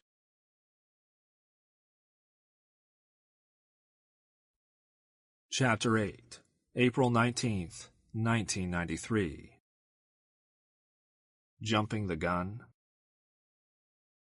After nearly 2 months of on-again, off-again talks between David Koresh and the FBI negotiators, the HRT wing of the FBI finally won. They decided to use force to extricate the Branch Davidians from Mount Carmel. But did the FBI act too soon? Evidence shows that Koresh and his followers may have been ready to leave when the FBI assault took place. True to their SDA Old Testament practices, the inhabitants of Mount Carmel were observing Passover, which happened to end on April 14th in 1993. Shortly after the Branch Davidians' observance of Passover ended, Koresh told the FBI that God had given him permission to write his interpretation of the 7 seals, and that once he was done, he and the remaining Davidians would surrender. He completed the first seal on April 16th, which seemed to indicate the rest would quickly follow. The FBI negotiators were pleased with Koresh's statements, but FBI agents who favored a raid argued that it was just a stall technique and pointed out that Koresh had reneged on previous claims that he would surrender. There were also other influences that pushed the FBI towards the final assault. Bill Clinton was the new president, and as a Democrat, who are often seen as weaker on crime and terrorism than Republicans, he did not want to be held hostage by a religious extremist in Texas. Clinton gave full authority to his Attorney General, Janet Reno, to resolve the standoff any way she saw fit, which included force. Reno later absolved Clinton of any impropriety during the Waco siege by stating, "The buck stops here," which effectively distanced the president from any negative fallout. But why she gave the green light for the April 19th assault has never been completely answered.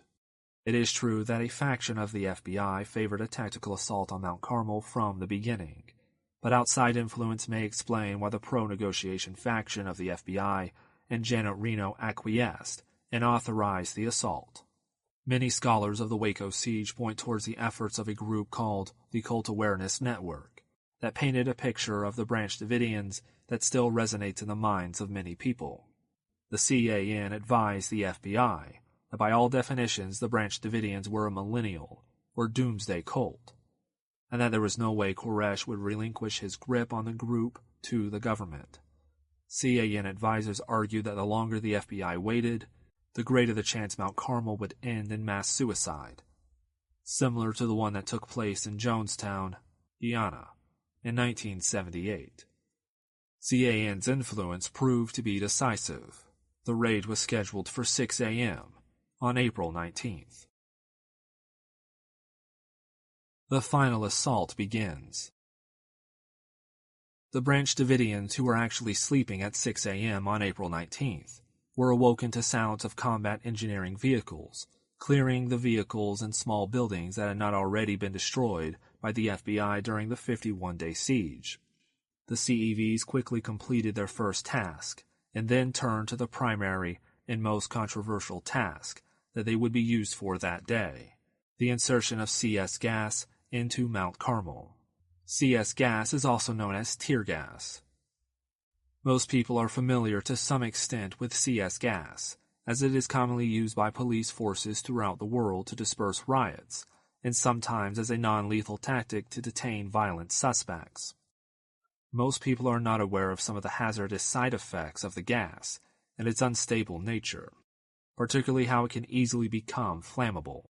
During the First World War, both the Allies and Central Powers experimented with weaponized poisonous gas to widely ranging results. For the most part, weaponized poisonous gas proved to be an unstable and unpredictable weapon. For instance, weaponized gas launched at an enemy could be caught by winds and exposed to the side that launched it. The effects of poison gas during World War I became well publicized, and because of that, along with its negligible effectiveness, a majority of the world's nations, including the United States, banned their use in war. CS was included in the ban, but as David Thibodeau pointed out, apparently there is no prohibition about its use against American citizens. Thibodeau's statement, although cynical, is for the most part correct, but its use by police agencies in the United States is usually very controlled and done only under specific settings. As noted above, CS gas is usually used in outdoor settings to prevent riots, and when used indoors, small amounts are usually used by a minimum of officers. In enclosed spaces, CS gas can cause severe respiratory problems to those exposed, and converts into the deadly poison cyanide when it burns. Essentially, CS gas can become an extremely deadly chemical when used indoors in high amounts. The FBI used two methods to disperse the CS gas into Mount Carmel: handheld grenade launchers, similar to what's used to control riots throughout the world, were used to launch more than 400 ferret rounds of gas into the buildings, and CEVs punched holes into the building walls and then sprayed a form of the gas that was suspended in methylene chloride. A stream of carbon dioxide was used as a dispersant in order to further spread the gas throughout the complex. Most of the FBI agents who dispersed the gas into Mount Carmel on April 19th probably did not know its potential side effects, but the amount they used ensured that tragedy would unfold. The fire. Almost as soon as the CS gas was inserted into Mount Carmel, multiple fires broke out throughout the complex. Infrared camera footage taken from helicopters released by the government after the assault shows that the fires broke out nearly simultaneously on different levels and in completely different areas of Mount Carmel. The government argued that this partially proved that Koresh and his most ardent followers lit these fires themselves in one last attempt to fulfill the apocalyptic prophecy. The government also argued that transcripts from the bugging devices they placed in Mount Carmel prove the Branch Davidians intentionally set the fires. Transcribing recorded conversations and interviews is more of an art than a science. Specific accents, mumbling, and background noises all have to be considered when one transcribes an audio recording, which can be difficult in a simple conversation, never mind a pitched battle. In various parts of the audio tapes from April 19th, the government transcribed Koresh saying, "Light the fire," but defense attorneys for surviving Branch Davidians argued that most of the recordings were inaudible. One may argue that defense attorneys are not the most objective people, but more recently, noted scholar Catherine Wissinger listened to the tapes as part of her own research on the Waco siege and concluded that the files were inaudible. Although the audio evidence may be inconclusive concerning whether or not the Branch Davidians set the fire, the FBI argued that physical evidence also pointed toward their guilt. 9 Branch Davidians exited the compound that last day. 7 of them had accelerants on their clothing, said FBI Chief Negotiator Brian Sage when questioned about the origins of the massive fire that consumed Mount Carmel. This evidence would surely point towards the Davidians' guilt, but defense attorneys for the inhabitants of Mount Carmel, as well as various scholars of the Waco siege, have pointed out that many chemicals can be considered an accelerant. As noted before, Mount Carmel lacked central heating, so space heaters were often used, and when the FBI cut the power to the facility, its inhabitants relied on highly flammable chemical kerosene for most of the standoff for heat. If the Branch Davidians did set the fires themselves, then it would point towards a mass suicide scenario, which experts from the CAN warned the FBI would happen. If a mass suicide were to have happened, then one would expect to find all of the Branch Davidians gathered in one place, probably the chapel. But this was not the case. In fact, the only place where any significant number of Branch Davidians died, in one place, was what they believed was a fireproof vault. The vault is where the remains of most of the children and their mothers were found, which does not suggest the actions of a suicidal people. The Branch Davidians were well stocked with survival equipment, including gas masks, but unfortunately for the children, there was no sizes that could fit them. Surviving Branch Davidians claimed that the mothers brought the children to the vault because they believed it would shield them from first the gas and then the flames. Unfortunately, they were wrong. More evidence for CS gas as the cause of the fire. It may never be known for sure where the genesis of the fire at Mount Carmel originated, but more anecdotal evidence points towards CS gas being the culprit. As noted above, CS gas has the potential to be flammable when large amounts are used in enclosed places, and 2 specific cases seem to confirm as much. In the early 1970s, members of a violent, highly armed leftist revolutionary group, known as the Symbionese Liberation Army, went on a bank-robbing and bombing spree throughout Southern California. The Los Angeles Police Department finally caught up with some of the key members of the organization in 1974, who sealed themselves up in a safe house and engaged in a firefight with the police. The Los Angeles County Sheriff's Department, California Highway Patrol, and the local branch of the FBI were called in as reinforcements. The FBI supplied hundreds of canisters of CS gas. The law enforcement officers launched the gas cartridges into the house, which then caught fire, killing most of the terrorists. The FBI encountered a similar situation in 1984. In that particular incident, a man named Robert Matthews, who was the leader of a white separatist organization called the Silent Brotherhood, barricaded himself inside a house outside of Seattle. After an intense firefight, FBI agents shot CS gas into the house, which then caught fire and burned down. Experts point out that only 3 things are needed to ignite CS gas: oxygen, a combustible material, and an ignition source, all of which were readily available at Mount Carmel. Most of the material made to construct Mount Carmel was combustible, and ignition sources were also plentiful.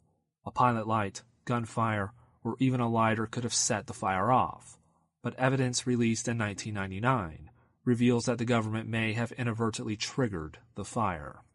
In the aftermath of the Waco siege, criminal and civil trials, as well as congressional hearings, placed new light on the tragic events of those 51 days.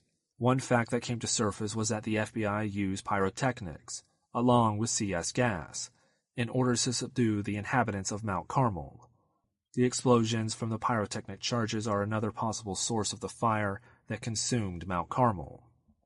As the blazing fire began to consume Mount Carmel, fire trucks from the Waco Fire Department began to arrive outside the gates of the complex around 12:20 p.m., but were halted by law enforcement officers.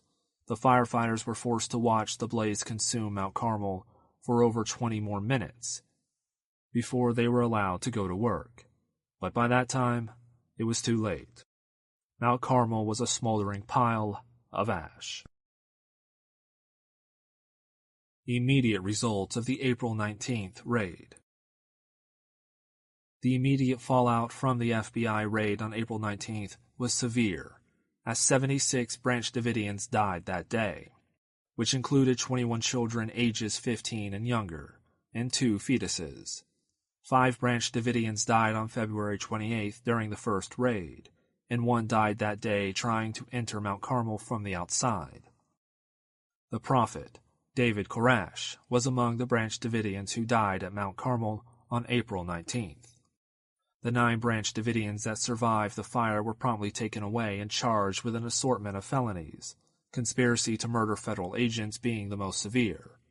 As the Davidians were charged, most of the evidence that could have proved their innocence, or the government's case, literally went up in smoke.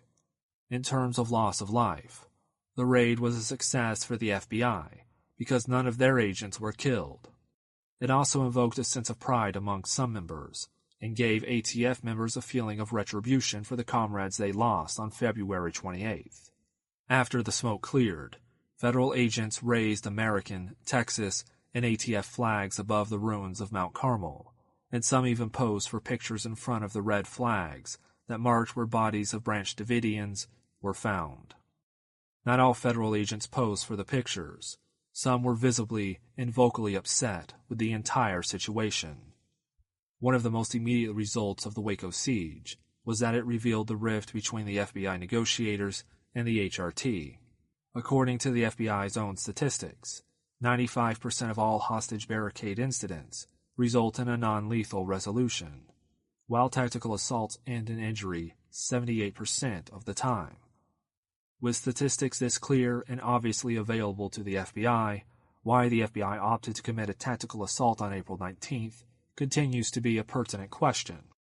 In the words of Gary Noesner, who was the lead FBI negotiator during the first half of the siege, the negotiators' approach was working until they had the rug pulled out from under them. The immediate results of the Waco siege gave way to long-term repercussions for everyone involved.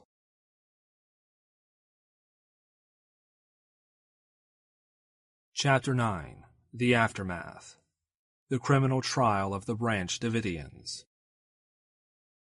For most of the Branch Davidians who survived the Waco siege, their tribulations were about to begin.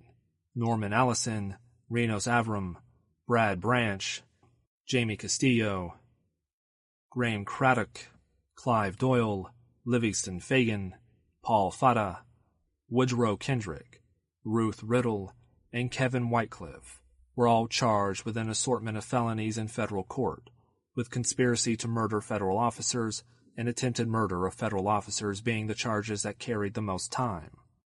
Some survivors testified against the others for immunity from prosecution or reduced sentences, but the Branch Davidians on trial soon learned it was not former members turned prosecution witnesses, or even a biased jury that was their biggest obstacle. It was the presiding judge. The Branch Davidians' trial took place in the United States District Court for the Western District of Texas, in the city of San Antonio in January 1994. Even before the trial began, the deck seemed to be stacked against the Branch Davidians. Defense attorneys tried to move the trial from the overwhelming Roman Catholic location of San Antonio to no avail, and in fact most pretrial motions Judge Walter Smith ruled on seemingly worked against them. Judge Walter Smith was 53 years old when he presided over the Branch Davidians' trial in 1994. Smith was quite familiar with the Waco metropolitan area, as he was a graduate of Baylor Law School and practiced law in the area for a number of years. He was nominated by President Ronald Reagan to serve as a federal judge in the United States District Court for the Western District of Texas in 1984, and confirmed by the Senate that same year. Judge Smith was known for being quite conservative politically, and wore his Baptist faith on his sleeve at times. Witnesses claim that he found the Branch Davidians' theology strange, and their way of life odious. The several rulings he made before and during the Branch Davidians' trial appear to confirm his attitude. One of the first and most important pretrial motions made by defense attorneys was to sever the cases into 14 separate trials instead of one. This is actually a common tactic used by defense attorneys when a group of defendants are charged with the same crime. Severing a trial is beneficial to the defense because, if guilty, some defendants are usually more culpable than others. Although jurors are instructed in a group trial that they can find some defendants guilty and others not guilty, the process can be confusing, and often the less culpable are still convicted and sentenced along with the ringleaders. Although the presumed ringleader, David Koresh, was dead, defense attorneys knew that some defendants, such as Paul Fata, who were not even at Mount Carmel during the siege, clearly had less to do with the situation than others. Also, since each defendant had his or her own attorney, severing the trials would make it logistically easier for the lawyers. The motion was denied.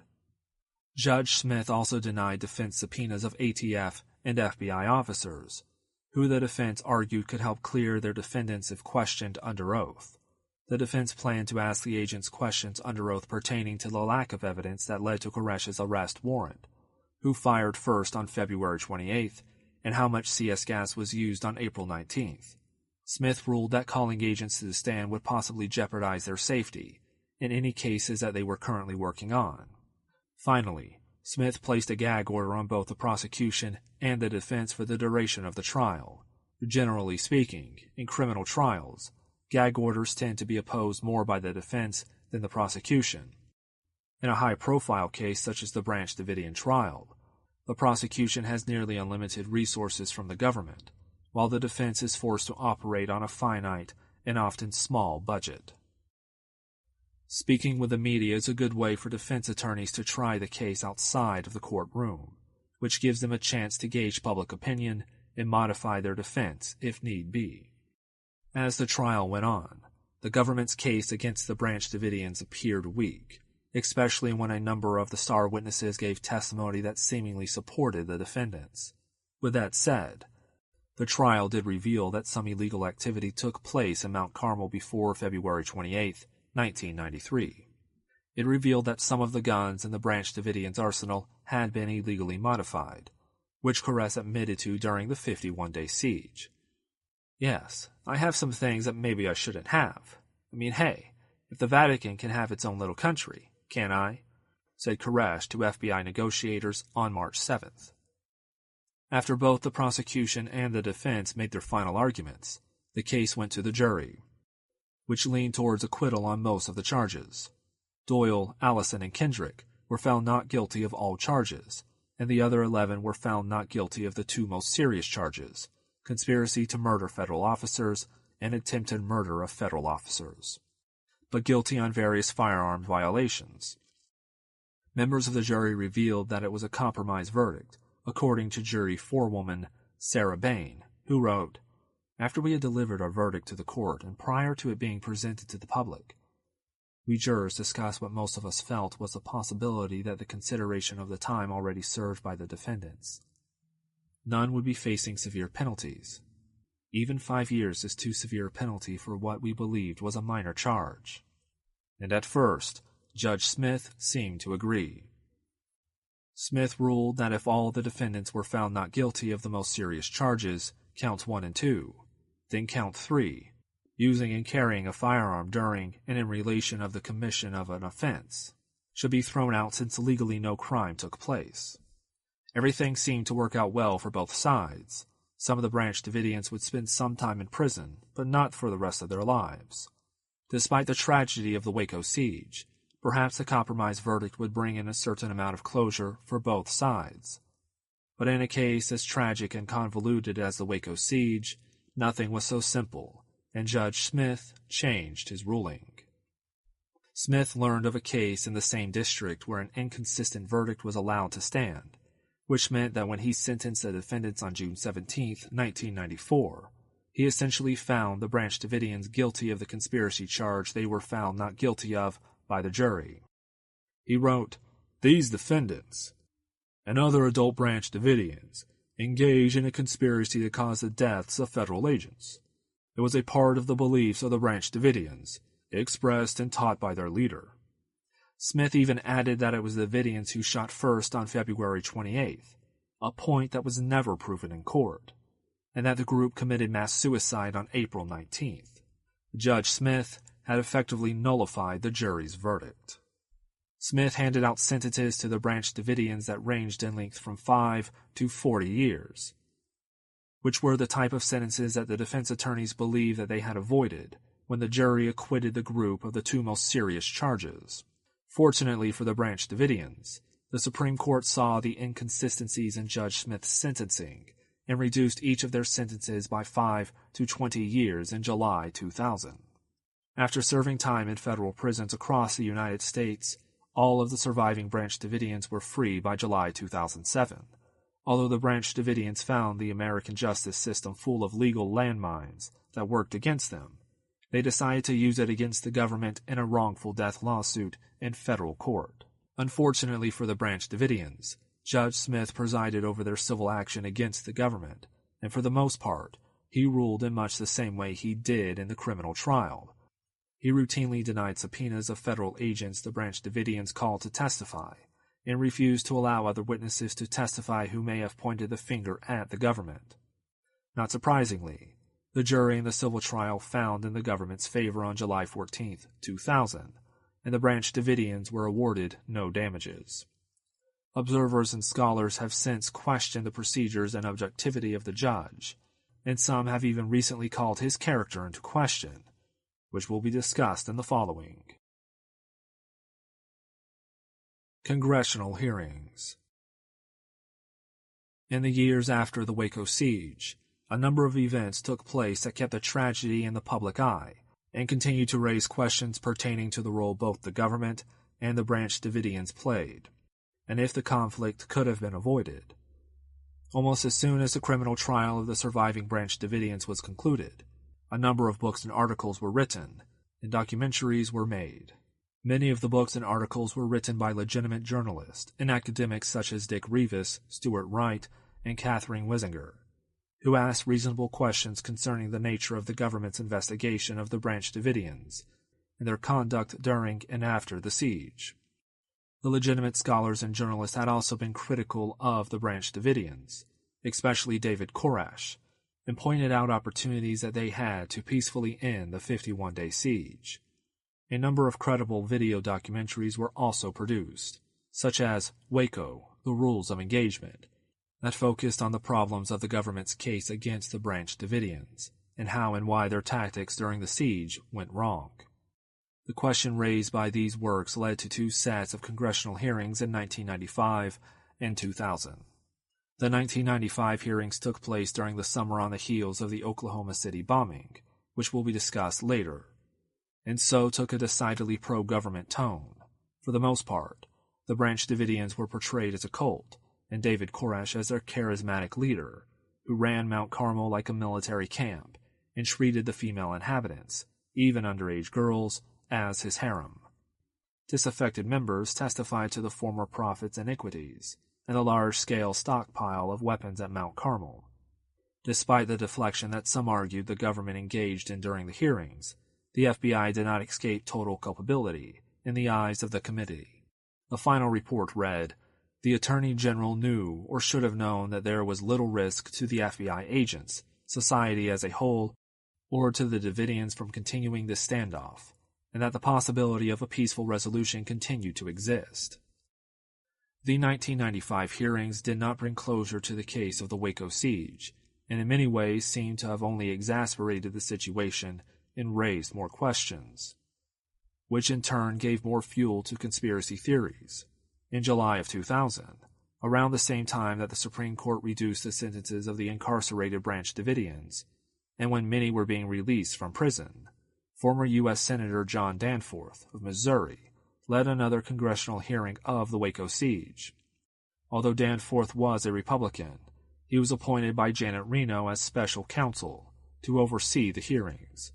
Not as extensive as the 1995 hearings, the 2000 hearings essentially absolved the federal government of responsibility for the deaths of the Branch Davidians during the siege. But not everyone was happy with the government's assessment of the Waco siege. The rise of the militia movement. Among the conspiracy theorists that received ample fodder for their ideas due to the Waco siege, some of the more radical ones came from the militia movement. The genesis of the militia movement can be traced to the Patriot movement of the 1960s, the Posse Comitatus movement of the 1970s, and the survivalist craze of the 1980s. Each of these played a considerable role in its formation, but the Waco siege seemed to be an event that saw them coalesce into a viable movement. The Patriot movement began in the 1950s as a militant offshoot of the right-wing John Birch Society that believed an armed conflict with the Soviet Union, the U.S. federal government, or both, was imminent. The Patriots opposed the civil rights movement, as they believed it was a communist plot, but eschewed protests and political lobbying in favor of military training. The Patriots also believed in several conspiracy theories.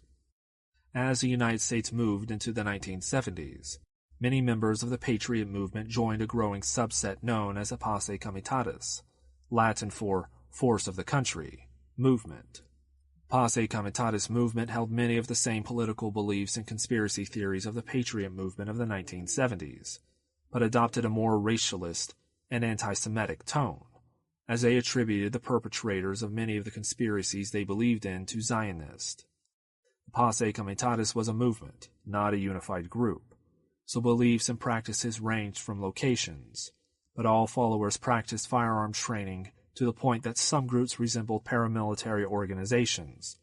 Posse Comitatus members also practiced survivalism, because they believed either the United States government would collapse or the country would be invaded by the Soviet Union. During the 1980s, as U.S. President Reagan's rhetoric towards the Soviet Union became more incendiary, the threat of World War III once more became a possibility in many Americans' minds. Many of the Americans began to stockpile weapons and food in the hope that if such a war were to occur, they could somehow survive. Most of the adherents of this philosophy came in from the right wing of the political spectrum, but a number of leftists also practiced and continue to practice survivalism. By the early 1990s, these various strains of thought combined to produce the militia movement. The primary focus of the militia movement was the Second Amendment, which the followers believed entitled Americans the right to not only bear arms, but also to form private paramilitary organizations known as militias. As a historical precedent, militia leaders pointed to the militias of the American Revolution, which were privately formed paramilitary groups that fought the British occupation. Like the Posse Comitatus movement before them, the militia movement was decentralized and comprised of several different organizations across the country. Unlike the Posse Comitatus movement, the militia for the most part eschewed racialist and anti-Semitic ideas, but were big proponents of conspiracy theories. The Waco siege appeared tailor-made for the militia movement. In the days, weeks, and months following the Waco siege, groups such as the Michigan Militia and the Militia of Montana began to become more visible as their leaders gave numerous interviews to various media outlets, and they were often the subject of investigative reports. Militia leaders claimed that the Waco siege was part of a much broader government conspiracy meant to disarm the citizenry in order to enact martial law. In the end, most militia members did not go beyond rhetoric, and by the late 1990s, the movement had lost most of its inertia. The movement was further hurt by the events of April 19, 1995. On the second anniversary of the FBI's raid on Mount Carmel, a large truck bomb was detonated outside the Alfred P. Murrah Federal Building in Oklahoma City, Oklahoma. The bombing left 168 people dead and nearly 700 injured and was, up until September 11, 2001, the worst terror attack in the United States history. The primary culprit of the act was Tim McVeigh, who was one of the many supporters of the Branch Davidians present at the media camp outside Mount Carmel. Although not a member of any militia group, McVeigh related in interviews conducted after his conviction for the bombing that the act was done in retaliation for the government's role in the Waco siege. Among the other perceived acts of government oppression, McVeigh was convicted of the bombing in 1997 and sentenced to death, which was carried out in 2001. Some scholars have argued that McVeigh's bombing was the death knell of the militia movement, as it led to a series of raids and arrests by the government and forced the hobbyists to give up the movement, but also sent more radical members underground, where they still exist today. Some last notes on those involved with the Waco siege. The Waco siege truly touched the lives of many people involved in a number of different ways. Most of the law enforcement officers involved went on with their careers, and several have since retired. The questionable conduct and character of Judge Walter Smith, which was called into question when he presided over both the Branch Davidians' criminal and civil trials, has recently been confirmed in many people's eyes. On December 3, 2015, Smith was suspended from office for a year due to a report of sexual assault made by a female courthouse employee, stemming from an incident that allegedly took place in 1998.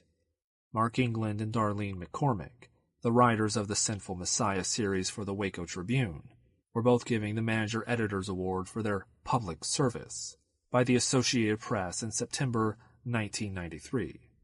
The Branch Davidian survivors had a more difficult time picking up the pieces. All of the former members who were convicted of crimes related to the Waco siege were deported back to their countries of origin after they were released from prison, and all have had trouble to varying degrees adjusting to their life after prison.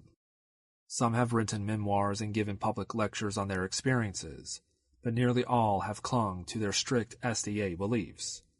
The child survivors of the Waco siege present an interesting story that is still unfolding. Some of the children have gone on to college, while others have started families, and at least one went into law enforcement as a career.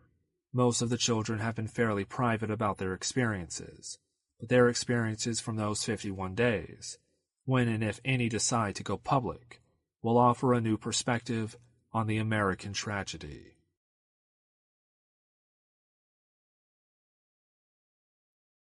Chapter 9. The Aftermath. The Criminal Trial of the Branch Davidians. For most of the Branch Davidians who survived the Waco siege, their tribulations were about to begin. Norman Allison, Renos Avram, Brad Branch, Jamie Castillo, Graham Craddock, Clive Doyle, Livingston Fagan, Paul Fata, Woodrow Kendrick, Ruth Riddle, and Kevin Whitecliff were all charged with an assortment of felonies in federal court, with conspiracy to murder federal officers and attempted murder of federal officers being the charges that carried the most time. Some survivors testified against the others for immunity from prosecution or reduced sentences, but the Branch Davidians on trial soon learned it was not former members turned prosecution witnesses, or even a biased jury that was their biggest obstacle. It was the presiding judge. The Branch Davidians' trial took place in the United States District Court for the Western District of Texas, in the city of San Antonio in January 1994. Even before the trial began, the deck seemed to be stacked against the Branch Davidians. Defense attorneys tried to move the trial from the overwhelming Roman Catholic location of San Antonio to no avail, and in fact most pretrial motions Judge Walter Smith ruled on seemingly worked against them. Judge Walter Smith was 53 years old when he presided over the Branch Davidians trial in 1994. Smith was quite familiar with the Waco metropolitan area, as he was a graduate of Baylor Law School and practiced law in the area for a number of years. He was nominated by President Ronald Reagan to serve as a federal judge in the United States District Court for the Western District of Texas in 1984, and confirmed by the Senate that same year. Judge Smith was known for being quite conservative politically, and wore his Baptist faith on his sleeve at times. Witnesses claim that he found the Branch Davidians' theology strange, and their way of life odious. The several rulings he made before and during the Branch Davidians' trial appear to confirm his attitude. One of the first and most important pretrial motions made by defense attorneys was to sever the cases into 14 separate trials instead of one. This is actually a common tactic used by defense attorneys when a group of defendants are charged with the same crime. Severing a trial is beneficial to the defense because, if guilty, some defendants are usually more culpable than others. Although jurors are instructed in a group trial that they can find some defendants guilty and others not guilty, the process can be confusing, and often the less culpable are still convicted and sentenced along with the ringleaders. Although the presumed ringleader, David Koresh, was dead, defense attorneys knew that some defendants, such as Paul Fata, who were not even at Mount Carmel during the siege, clearly had less to do with the situation than others. Also, since each defendant had his or her own attorney, severing the trials would make it logistically easier for the lawyers.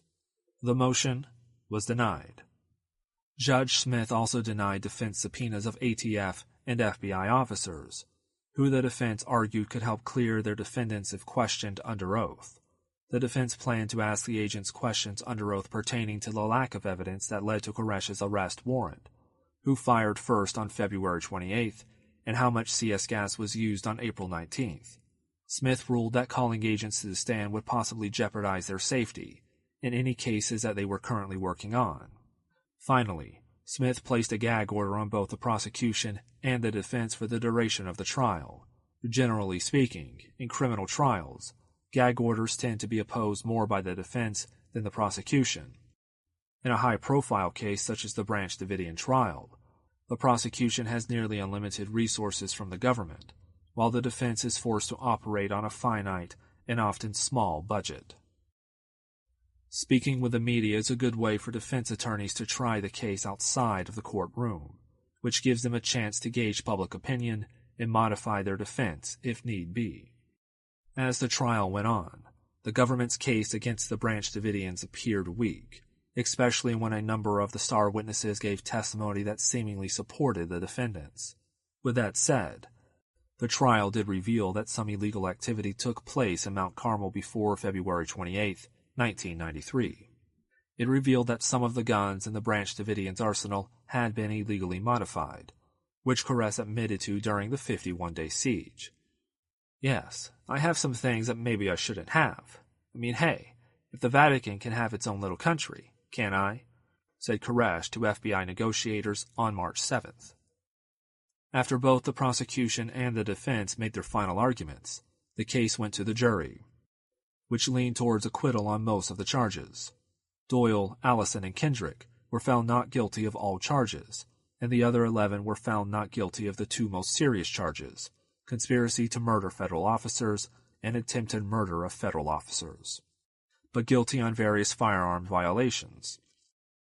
Members of the jury revealed that it was a compromise verdict, according to jury forewoman Sarah Bain, who wrote, "After we had delivered our verdict to the court and prior to it being presented to the public, we jurors discussed what most of us felt was the possibility that the consideration of the time already served by the defendants.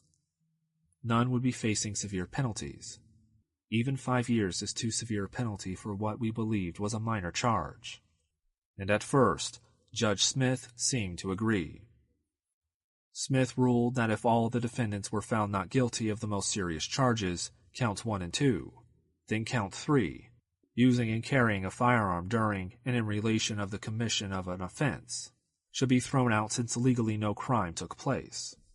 Everything seemed to work out well for both sides. Some of the Branch Davidians would spend some time in prison, but not for the rest of their lives. Despite the tragedy of the Waco siege, perhaps a compromise verdict would bring in a certain amount of closure for both sides. But in a case as tragic and convoluted as the Waco siege, nothing was so simple, and Judge Smith changed his ruling. Smith learned of a case in the same district where an inconsistent verdict was allowed to stand, which meant that when he sentenced the defendants on June 17, 1994, he essentially found the Branch Davidians guilty of the conspiracy charge they were found not guilty of by the jury. He wrote, "These defendants and other adult Branch Davidians engaged in a conspiracy to cause the deaths of federal agents. It was a part of the beliefs of the Branch Davidians, expressed and taught by their leader." Smith even added that it was the Davidians who shot first on February 28th, a point that was never proven in court, and that the group committed mass suicide on April 19th. Judge Smith had effectively nullified the jury's verdict. Smith handed out sentences to the Branch Davidians that ranged in length from 5 to 40 years, which were the type of sentences that the defense attorneys believed that they had avoided when the jury acquitted the group of the 2 most serious charges. Fortunately for the Branch Davidians, the Supreme Court saw the inconsistencies in Judge Smith's sentencing and reduced each of their sentences by 5 to 20 years in July 2000. After serving time in federal prisons across the United States, all of the surviving Branch Davidians were free by July 2007. Although the Branch Davidians found the American justice system full of legal landmines that worked against them, they decided to use it against the government in a wrongful death lawsuit in federal court. Unfortunately for the Branch Davidians, Judge Smith presided over their civil action against the government, and for the most part, he ruled in much the same way he did in the criminal trial. He routinely denied subpoenas of federal agents the Branch Davidians called to testify, and refused to allow other witnesses to testify who may have pointed the finger at the government. Not surprisingly, the jury in the civil trial found in the government's favor on July 14, 2000, and the Branch Davidians were awarded no damages. Observers and scholars have since questioned the procedures and objectivity of the judge, and some have even recently called his character into question, which will be discussed in the following. Congressional hearings. In the years after the Waco siege, a number of events took place that kept the tragedy in the public eye and continued to raise questions pertaining to the role both the government and the Branch Davidians played, and if the conflict could have been avoided. Almost as soon as the criminal trial of the surviving Branch Davidians was concluded, a number of books and articles were written, and documentaries were made. Many of the books and articles were written by legitimate journalists and academics such as Dick Rivas, Stuart Wright, and Catherine Wisinger, who asked reasonable questions concerning the nature of the government's investigation of the Branch Davidians and their conduct during and after the siege. The legitimate scholars and journalists had also been critical of the Branch Davidians, especially David Koresh, and pointed out opportunities that they had to peacefully end the 51-day siege. A number of credible video documentaries were also produced, such as Waco, The Rules of Engagement, that focused on the problems of the government's case against the Branch Davidians, and how and why their tactics during the siege went wrong. The question raised by these works led to 2 sets of congressional hearings in 1995 and 2000. The 1995 hearings took place during the summer on the heels of the Oklahoma City bombing, which will be discussed later, and so took a decidedly pro-government tone. For the most part, the Branch Davidians were portrayed as a cult, and David Koresh as their charismatic leader, who ran Mount Carmel like a military camp and treated the female inhabitants, even underage girls, as his harem.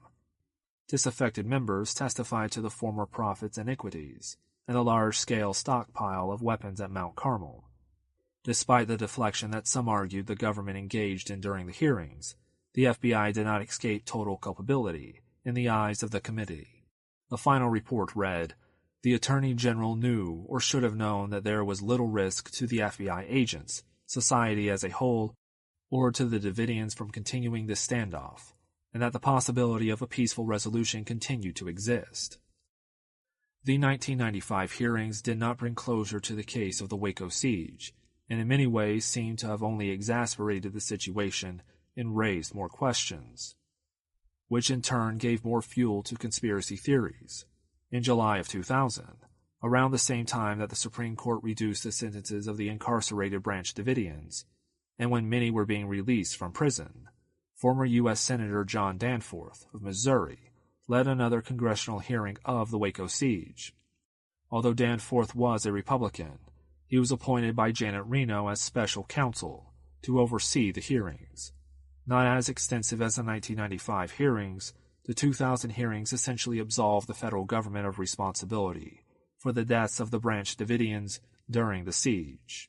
But not everyone was happy with the government's assessment of the Waco siege. The rise of the militia movement. Among the conspiracy theorists that received ample fodder for their ideas due to the Waco siege, some of the more radical ones came from the militia movement. The genesis of the militia movement can be traced to the Patriot movement of the 1960s, the Posse Comitatus movement of the 1970s, and the survivalist craze of the 1980s. Each of these played a considerable role in its formation, but the Waco siege seemed to be an event that saw them coalesce into a viable movement. The Patriot movement began in the 1950s as a militant offshoot of the right-wing John Birch Society that believed an armed conflict with the Soviet Union, the U.S. federal government, or both, was imminent. The Patriots opposed the civil rights movement, as they believed it was a communist plot, but eschewed protests and political lobbying in favor of military training. The Patriots also believed in several conspiracy theories. As the United States moved into the 1970s, many members of the Patriot movement joined a growing subset known as the Posse Comitatus, Latin for force of the country, movement. Posse Comitatus movement held many of the same political beliefs and conspiracy theories of the Patriot movement of the 1970s, but adopted a more racialist and anti-Semitic tone, as they attributed the perpetrators of many of the conspiracies they believed in to Zionists. The Posse Comitatus was a movement, not a unified group, so beliefs and practices ranged from locations, but all followers practiced firearms training to the point that some groups resembled paramilitary organizations. Posse Comitatus members also practiced survivalism, because they believed either the United States government would collapse or the country would be invaded by the Soviet Union. During the 1980s, as U.S. President Reagan's rhetoric towards the Soviet Union became more incendiary, the threat of World War III once more became a possibility in many Americans' minds. Many of the Americans began to stockpile weapons and food in the hope that if such a war were to occur, they could somehow survive. Most of the adherents of this philosophy came in from the right wing of the political spectrum, but a number of leftists also practiced and continue to practice survivalism. By the early 1990s, these various strains of thought combined to produce the militia movement. The primary focus of the militia movement was the Second Amendment, which the followers believed entitled Americans the right to not only bear arms, but also to form private paramilitary organizations known as militias. As a historical precedent, militia leaders pointed to the militias of the American Revolution, which were privately formed paramilitary groups that fought the British occupation. Like the Posse Comitatus movement before them, the militia movement was decentralized and comprised of several different organizations across the country. Unlike the Posse Comitatus movement, the militia for the most part eschewed racialist and anti-Semitic ideas, but were big proponents of conspiracy theories. The Waco siege appeared tailor-made for the militia movement. In the days, weeks, and months following the Waco siege, groups such as the Michigan Militia and the Militia of Montana began to become more visible as their leaders gave numerous interviews to various media outlets, and they were often the subject of investigative reports. Militia leaders claimed that the Waco siege was part of a much broader government conspiracy, meant to disarm the citizenry in order to enact martial law. In the end, most militia members did not go beyond rhetoric, and by the late 1990s, the movement had lost most of its inertia. The movement was further hurt by the events of April 19, 1995.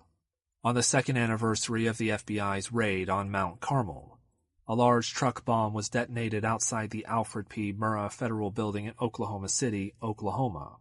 The bombing left 168 people dead and nearly 700 injured and was, up until September 11, 2001, the worst terror attack in the United States history.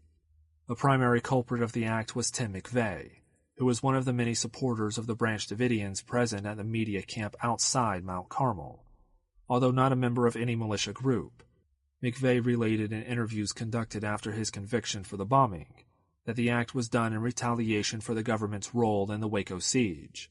Among the other perceived acts of government oppression, McVeigh was convicted of the bombing in 1997 and sentenced to death, which was carried out in 2001.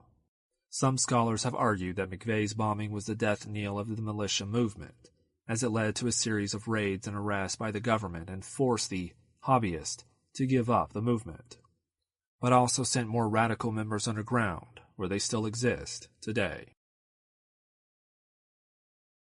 Some last notes on those involved with the Waco siege. The Waco siege truly touched the lives of many people involved in a number of different ways. Most of the law enforcement officers involved went on with their careers, and several have since retired. The questionable conduct and character of Judge Walter Smith, which was called into question when he presided over both the Branch Davidians' criminal and civil trials, has recently been confirmed in many people's eyes. On December 3, 2015, Smith was suspended from office for a year due to a report of sexual assault made by a female courthouse employee, stemming from an incident that allegedly took place in 1998. Mark England and Darlene McCormick, the writers of the Sinful Messiah series for the Waco Tribune, were both giving the Manager Editor's Award for their public service by the Associated Press in September 1993. The Branch Davidian survivors had a more difficult time picking up the pieces. All of the former members who were convicted of crimes related to the Waco siege were deported back to their countries of origin after they were released from prison, and all have had trouble to varying degrees adjusting to their life after prison. Some have written memoirs and given public lectures on their experiences, but nearly all have clung to their strict SDA beliefs. The child